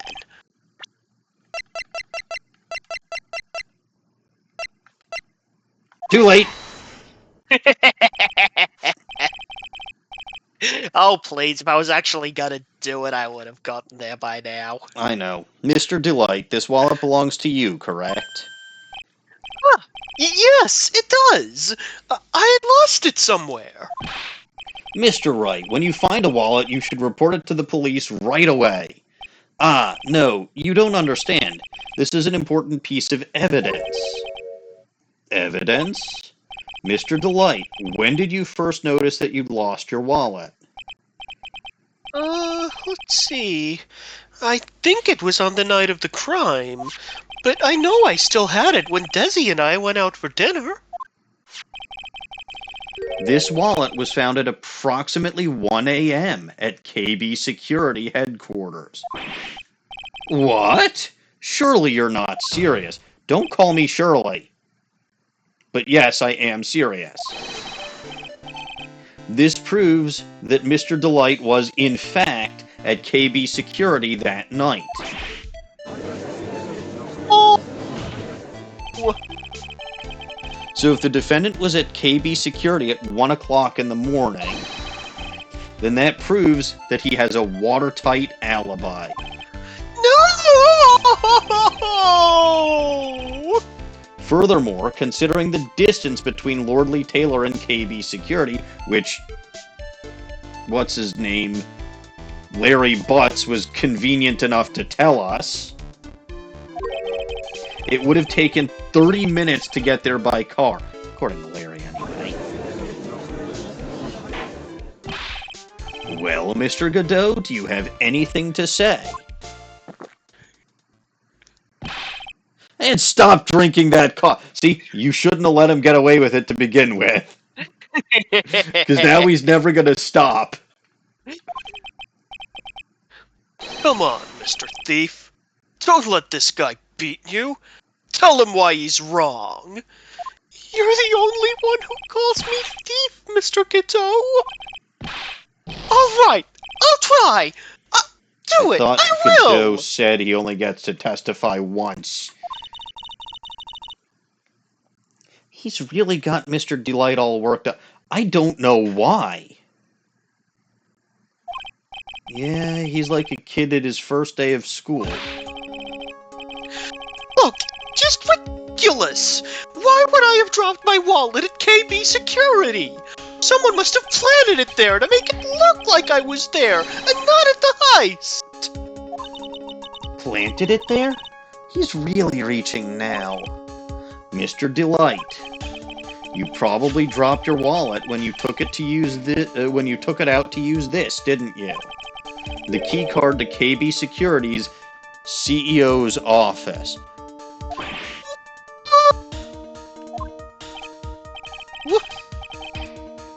Huh. That was a pretty good try, Mr. Trite. Unfortunately, you've overlooked one small thing. What now? Motive, of course. Why would this thief go to KB Security in the middle of the night anyway? He was employed there.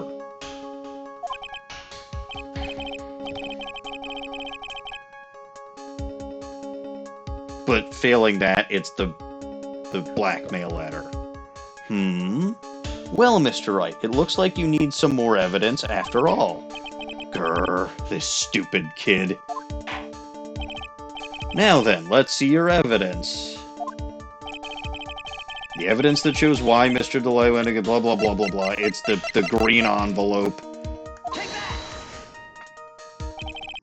Mr. DeLite, I believe you've seen this before, correct?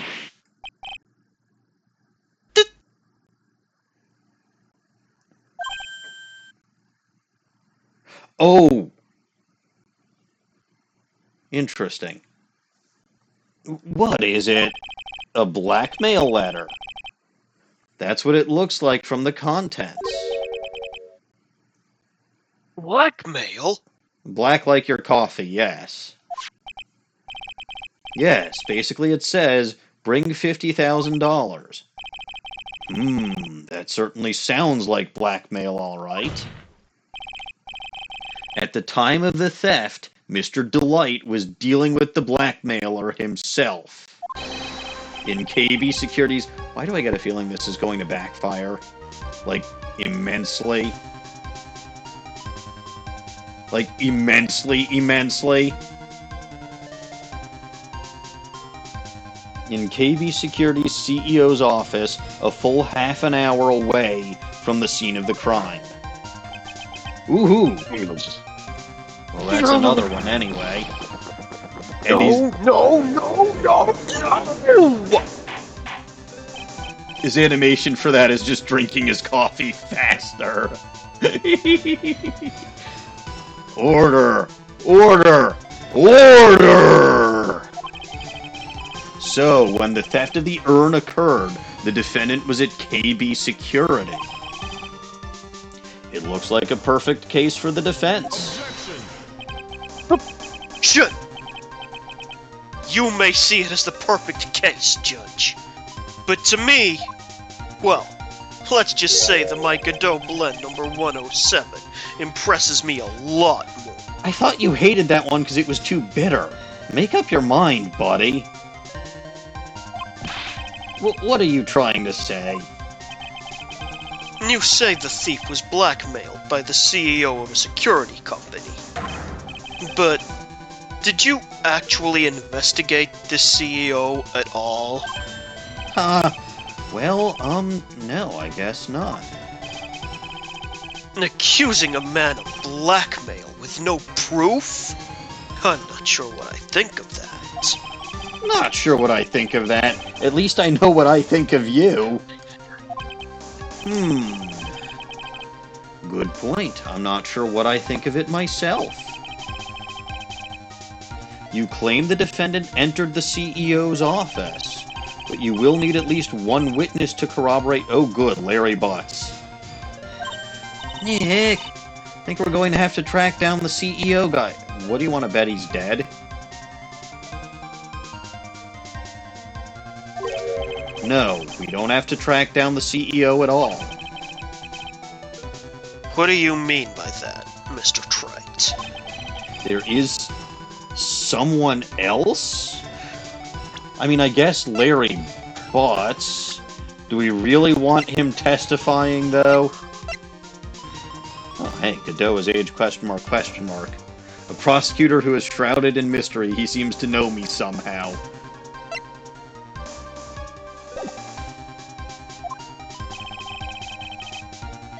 Ah, this is the person who can testify that the card key was used. Yeah, it's gotta be Larry Butts. Ta-da! I hate this, but... What? Who is this? Who is this useless-looking young man? He's Larry. He's been here a few times, Your Honor. You don't remember him, Your Honor. Not exactly. But just looking at his picture makes the pile start to rise. Yeah, I get it, Your Honor. And believe me, I would not be doing this if I had any other choice. It looks like he doesn't remember either case from 2 years ago. He probably blocked out that memory on purpose. Anyway, this man was working as a guard at KB Security that night. Oh? The question at hand is this key card. Yep, that's the key card they use in the building I work. According to the serial number, this one is for the CEO's office. You'll need it to get in. You'll need it to get into that room, and every time you use that card, it leaves a record. Yeah, it tells you exactly who entered the room and when.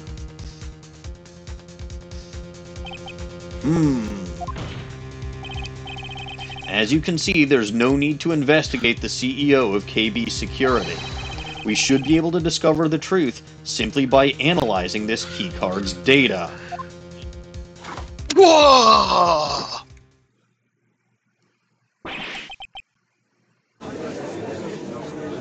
That's another one. So we're up to 10 already.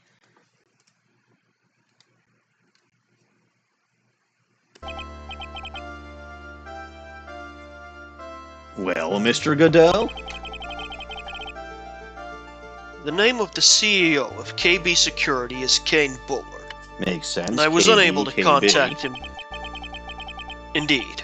He's very clever like that. I was unable to contact him directly, but I got the keycard data. Here. So what does it show?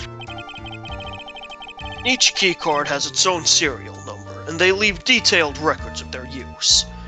According to this data, the card was used at 1 a.m. on the morning of the crime. Keycard updated in the court record. Found in Ron's wallet, used on October 12th, the night of the crime, at 1 a.m. But that means it can't be Mr. DeLite dressed as Mask to Mask in this photo. It looks like you're right. 2 minutes isn't even enough time to brew a good cup of joe. So then. Well, now we're at 11. Ron DeLite was clearly in the office of KB Security's CEO at the time of the crime. This is going far too smoothly. The prosecutor's office is ready to admit that fact. Therefore, it is impossible for the defendant to be mask to mask. Well, he's truly a professional. Like, okay, yeah, he threw coffee on to Phoenix, but, like, when he knows there is a massive hole in his case, and it can't, like, he's admitting it, not throwing a fucking temper tantrum. He's the first one to do that. Good job, you did it, Nick. That's enough. I came perilously... Again! You said this again. I came perilously close to besmirching the record of an innocent young man. Besmirching him with the title of thief. ... What's wrong, Your Honor? I'm ready to pass judgment, but before I do that, do you have any further objections? No, Your Honor.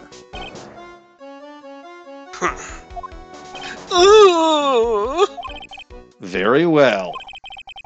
The court finds the defendant, Mr. Ron DeLite. What the fuck? An actual one-day case? An actual fucking one-day case. You did it! You got him off! That was his wife's job, not mine. Court is now adjourned. It's not this easy. No fucking way in hell it's this easy. Something is gonna go wrong. October 13th, 2:24 p.m. District Court Defendant Lobby, no fours. Aha!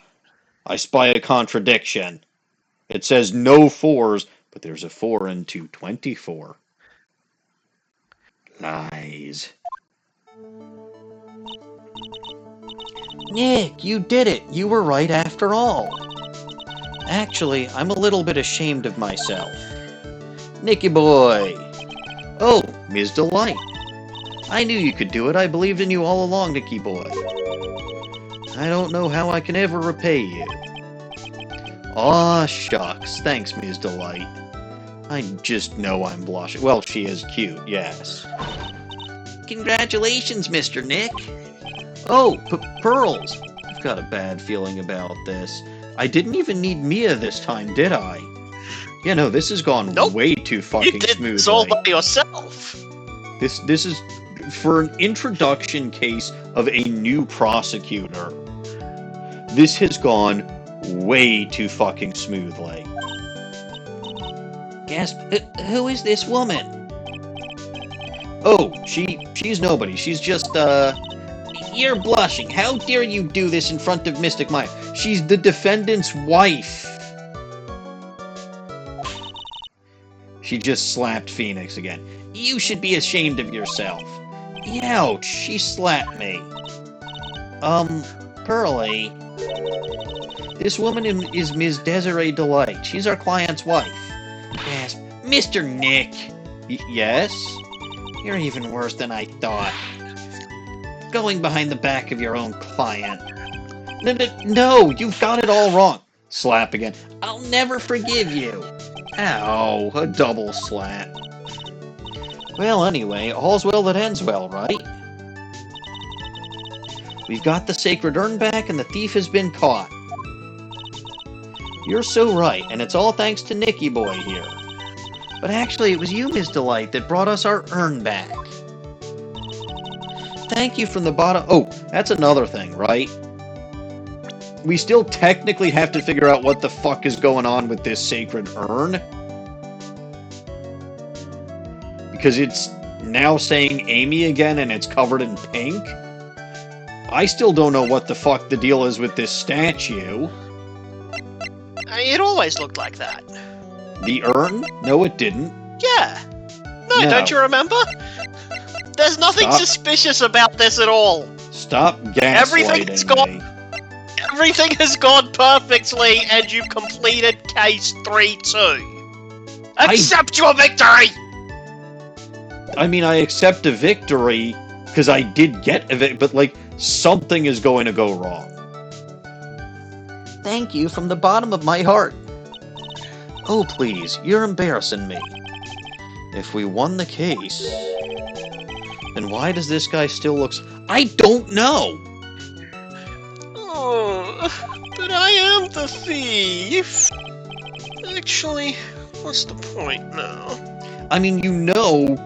Let's hypothetically say you are mask to mask. First of all, I think that we did successfully get the brains behind mask to mask thrown in jail. But let's say you were the guy in the costume. Take the fucking win. Your wife would absolutely hate it if she found out that you were mask to mask.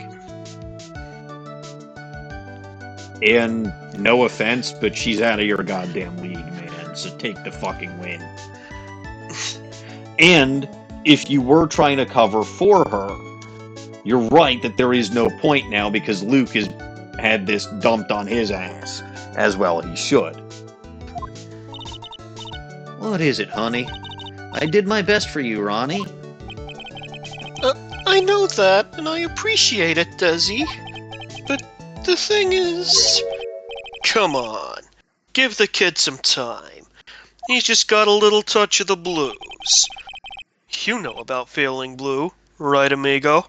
Are you talking to me? Also, hi. Mr. Godot? What are you doing here? Oh, come on. I just came here to say thanks to my newest buddy. You, Mr. Trite. Okay.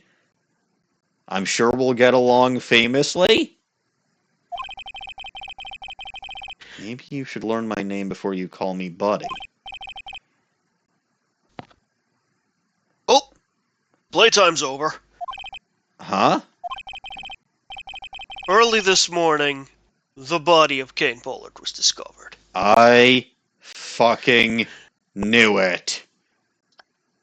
Hey, so you remember how you were confused as to why there was no murder in this case? There is murder in this case. Yeah. And now I have figured out Ron's motive for wanting to be Mask to Mask. Because the other alternative was doing exactly what I just proved, and proving that he was in Kane Bullard's office at 1 o'clock in the morning, killing the guy. And if you've got to go away for a crime, I don't think they put thieves to death.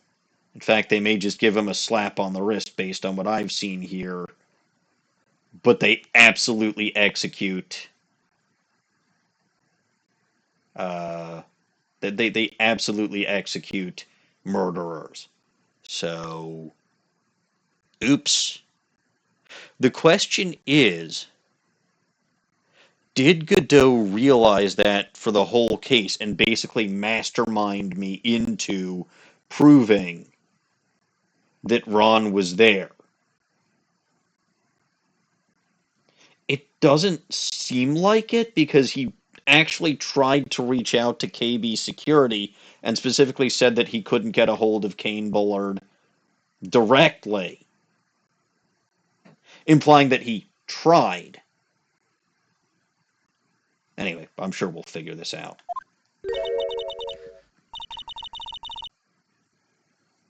Kane Bullard. Where have I heard that name before? Like 5 minutes ago in trial? Isn't that the name of the CEO of KB Security? Oh, wait, but body? The estimated time of death was 1 a.m. on October 12th. And guess who just proved his client was there? At that exact time, on that exact date. Oopsie. I told you it was going too smoothly. 1 a.m. on October 12th. You don't mean... That's right, amigo. At the same time that a cheap little urn was being stolen, the CEO of KB Security was being murdered. So then, what are you doing here? Oh, come on. You figured it out already, haven't you, amigo? Yeah. Or have you already forgotten about that piece of info I helped you out with today? No, I remember.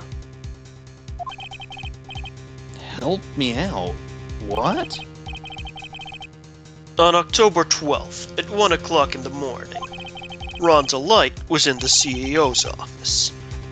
The scene of the murder. And the time of the crime, yes. After getting that blackmail letter, he must have been imbued with utter rage. I'm sorry, have you met the guy?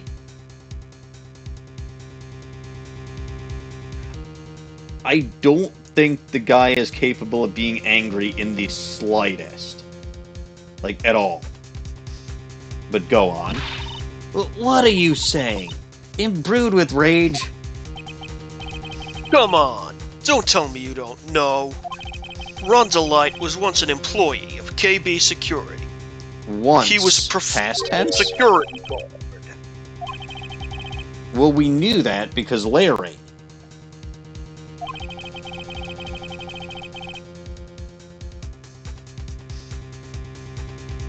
So yeah, go on. Did I? You said your line? I said what I'm going to say for that line. Fair enough. It looks like the alibi that saved him from being convicted as a thief is going to be the noose that gets him hanged. Kind of an anti-alibi. Not wrong. No way. He can't be the thief because he was at the murder scene when the murder occurred. Very, very interesting. No, that's a lie. That can't be true. Oh, but I am a thief, I tell you! Ron DeLite, you're going back to prison again. This time, the charge is much more serious. This time, you'll be tried for murder. What? This is impossible. I'm looking forward to another exciting showdown, Mr. Trite. Oh boy. You and I aren't through with each other yet. Surely you won't back down from a challenge. You've never been a coward. Have you seen my Breath of the Wild or Tears of the Kingdom series, man? I give myself the title King of Cowardly Kills for a reason. Mr. Nick, is there something personal between you two? Allegedly, yes, but I don't know why. I've returned from the depths of hell to do battle with you. At least let me have some fun while I'm here. This guy, who the heck is he? He may be quiet. He's the most dangerous enemy. Is he really? Again. Well then. So let me...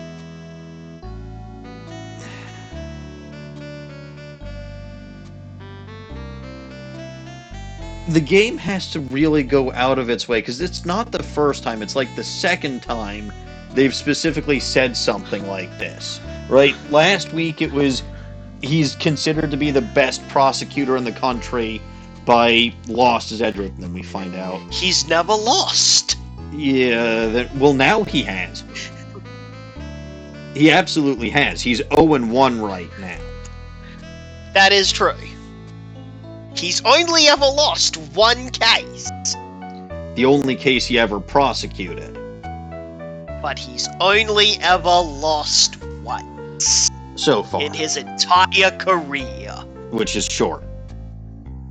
Anyway, but, again, this is a case, and, again, he has some points, right? And he did it, but, this was far and away the smoothest and simplest case that I have had so far.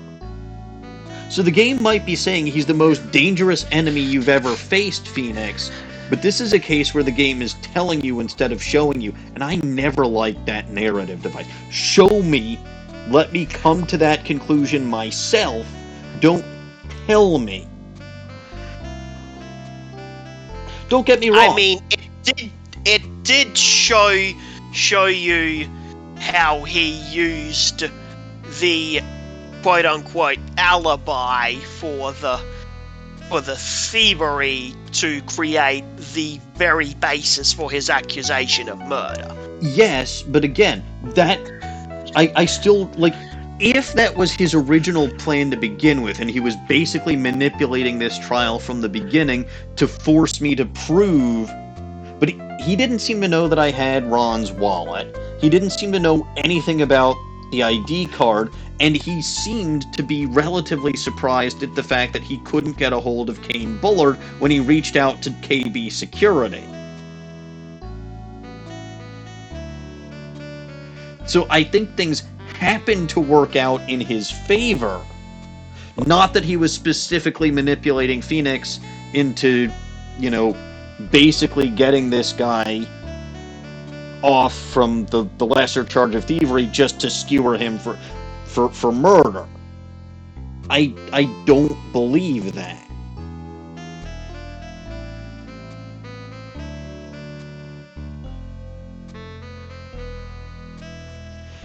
But oh well, we'll see. Maybe he is in fact as dangerous as they're saying. But I need to see it before I believe it. Yeah, fair enough. Well then, time to say goodbye to Mr. DeLite. Bye, Mr. DeLite. ... Nick, how could this be happening? Right in front of our very eyes, our client has been arrested for murder. And the one who established his presence at the scene was me. Yeah, Ronnie.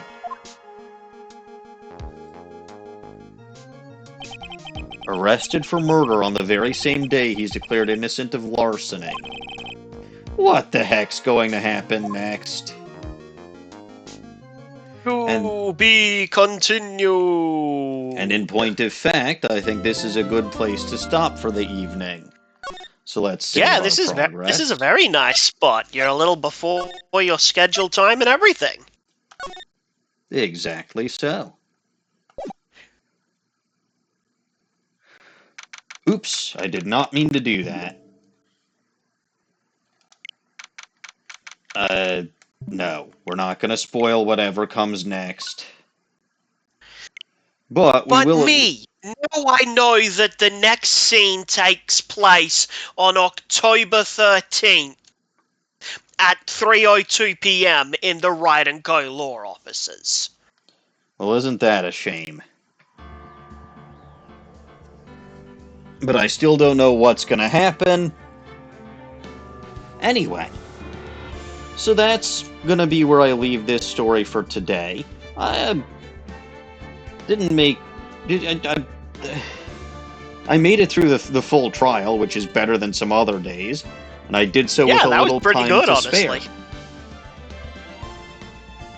And this is despite getting very sidetracked right at the beginning, and the couple of times that we had to go off on random conversations because channel point rewards.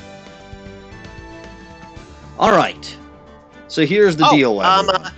Speaking of sidetracked onto other conversations, I believe I've just been handed a message. It seems like it's from Hyrule. Well, let me just hold on a tick, LG. I know where you're going with this. No, yeah, sure. You go, or you do what you're gonna do. I'll just read this, see what it's all about. So, like, read to myself while you go ahead. Mm-hmm. I will be streaming again on this channel Wednesday evening. It might be Tears of the Kingdom. There's still some side quests and stuff that I can wrap up in that game. You know, the usual nonsense and blustering and what have you. But, again, as always, though, if you did enjoy my content, or if you only caught part of this stream, you can catch it and all of my content on my YouTube channel. That is the only place now where you can find my old series. So that's where you can find Breath of the Wild, that's where you can find Ace Attorneys 1 and 2, that's where you can find most of Fears of the Kingdom, that's where you can find Spectral Sleuthing, or Ghost Detective, that's where you can find Arcana Apothecary. I got rid of it all from this channel. From all of my highlights are gone, except for, one quick highlight that I think is the first time I ever battled a Hinox, and then a little test stream that Archaic and I did that's not really... it's unique content, but it's not part of any particular series.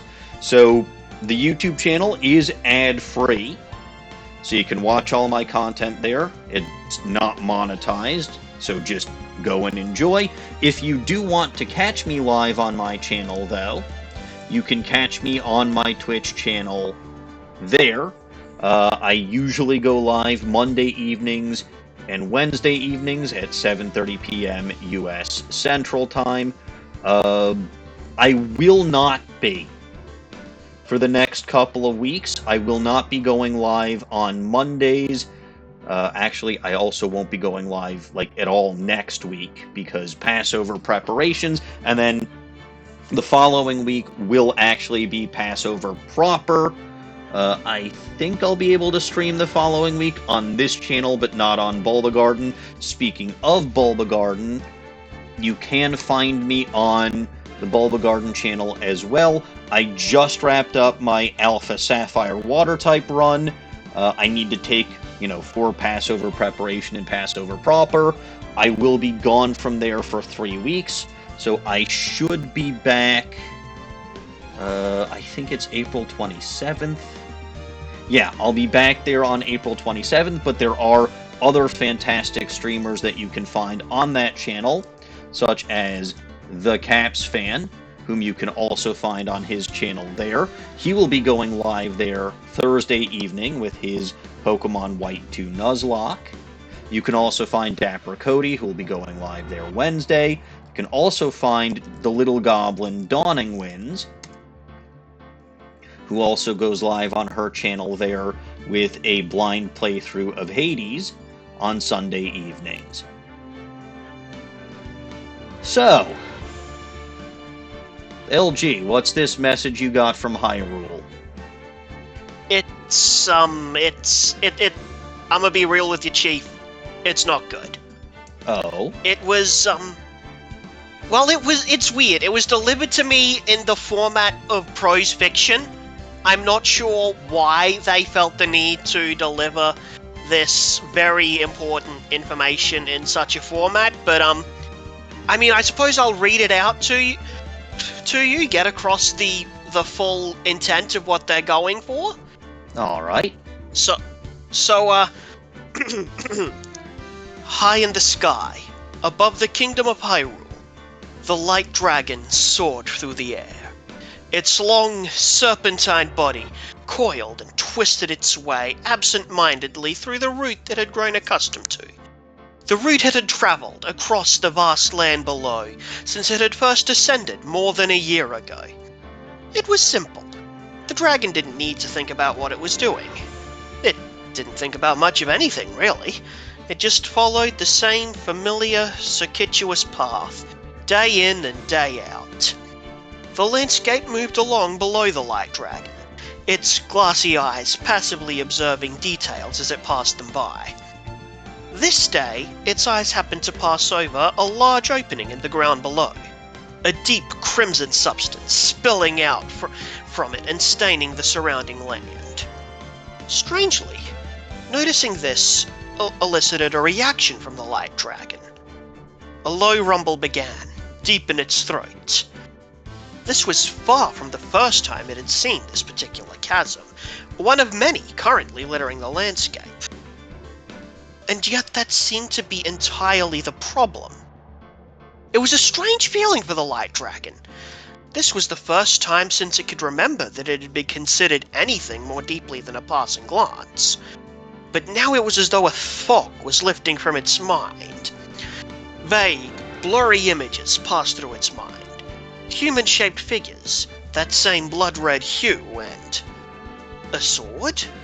Accompanying that final image, a single word pierced through the veil to reverberate in the dragon's mind. Link. The light dragon roared at the word. It didn't understand the meaning, but simply remembering the word filled its mind with a blinding rage. It thrashed around the sky, colliding with a mountainside and sending boulders tumbling down. As the rage dulled, the light dragon's unclouding mind considered the concept of a task, some purpose that was not being fulfilled. In response, A primal compulsion arose in the dragon's mind. Something that it had to do in order to resolve these feelings. This incorrectness that it felt deep in its bones. And so the dragon turned. For the first time since it had descended into Hyrule's skies, it left its root. Before the dragon was a vast sea of sand. Its eyes were no longer glassy, but filled with a fierce, burning resolve as it focused on a cluster of buildings near the center of the desert. A second word sounded through its mind as it knew its goal. Red. Meanwhile, in the bustling main street of Gerudo Town, a Gerudo woman was hard at work at the communal cooking pots. The woman's name was Caliban, and she was experimenting with the recipe for a personal favorite dish, creamy heart soup. It was a traditional dish to prepare for your sweetheart, and she knew that her darling enjoyed it, so she liked to put in her best effort to make the recipe as delicious as possible for him when he next returned from his adventures.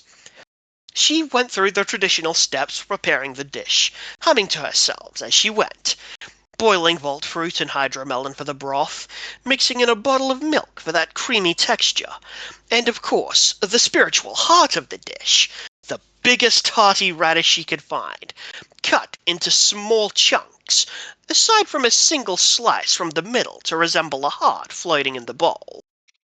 Then she turned to her experimental ingredient, sitting on the counter. Rubies were commonly known to halt the power of fire, and were used in many practices already for the purpose of that power. So surely adding a ruby to the dish would give it a delicious, spicy kick. She picked up the ruby, kissed it for luck, and ever so gently lowered it into the pot.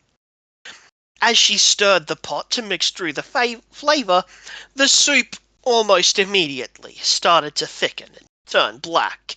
Oh no! She cried as she desperately tried to fix things by mixing in more water, but to no avail. Within moments, the soup had reduced into solid black chunks sitting in the pot. She tentatively fished a chunk out of the pot, hoping that she could at least salvage the result. She popped the chunk into her mouth and tried to chew. Rock hard, and not even any flavor to speak of. Maybe adding ore doesn't bring as much kick as I thought, she sighed. She was about to start cleaning up the attempt when she was startled by a loud alarm blaring throughout the entire town, with guards shouting for all citizens to take shelter as quickly as possible. She looked around to see what the cause of the alarm could possibly be, and was shocked to see a gigantic, serpentine creature snaking through the sky towards the town. Could that be one of those dragons she'd heard people talking about? None of them had ever come close to Gerudo Town for whatever reason, so she'd never seen one up close. But its long body, glowing horns, and flowing mane matched the descriptions perfectly. She covered her ears as a deafening roar split the air. With her ears still ringing, she looked fearfully towards the sky, frozen in terror. The light dragon's eyes flitted back and forth as it looked over the town, as though it was searching for something. Suddenly, its eyes stopped moving, and focused in on something that it had seen on the ground. Her. The dragon abruptly changed course to fly directly at her, roaring once again. She covered her head and crouched low to the ground, desperately trying to make herself as small as possible. Her efforts were for naught, however, as she felt a gigantic claw close around her and lift her into the sky. She screamed. She screamed as loudly as she could, desperately pleading for somebody to help her as tears streamed down her face. But nobody could help her. She wasn't even sure anybody could hear her over the commotion as the dragon flew back into the sky, Gerudo Town becoming smaller and smaller in the distance as the dragon left the desert. She tried desperately to escape the dragon's grip. She pushed, punched, and clawed at its talons. But the uncaring dragon didn't react in the slightest. Defeated, Caliban turned her head to the sky and let out a heartfelt prayer, her tears falling dramatically in the wind. "Oh, my darling Link, I'm not sure why, but for some reason I get the strangest feeling that this is related to you somehow. Please, do what you must in order to get this foul dragon to release me from its grasp." Above her, the light dragon roared once more. The beast lacked the words to express the concept it was feeling, but if it were able, it would have been 4 simple words. Get on with it. Authored by Lone Garurumon in association with the Zelda Kidnapping Redheads Initiative. Well, you heard them, folks. Next time on this channel, this upcoming Wednesday night, an idiot goes to war. Time to get our girl back. Yes, indeed. Ganondorf, beware. And that's all I have to say about that. So, I'll be back here on Wednesday night, finishing up Tears of the Kingdom at last. It's been over a year. Godspeed, my friend. Yeah, it's been over a year, and I've done a heck of a lot. I don't know how this final boss battle's gonna go. I'm told it's much more difficult than the one in Breath of the Wild. But god damn it, that fucking bitch Zelda kidnapped another redhead, even when she's a stupid dragon that doesn't even have her fucking memories. She still remembers that works.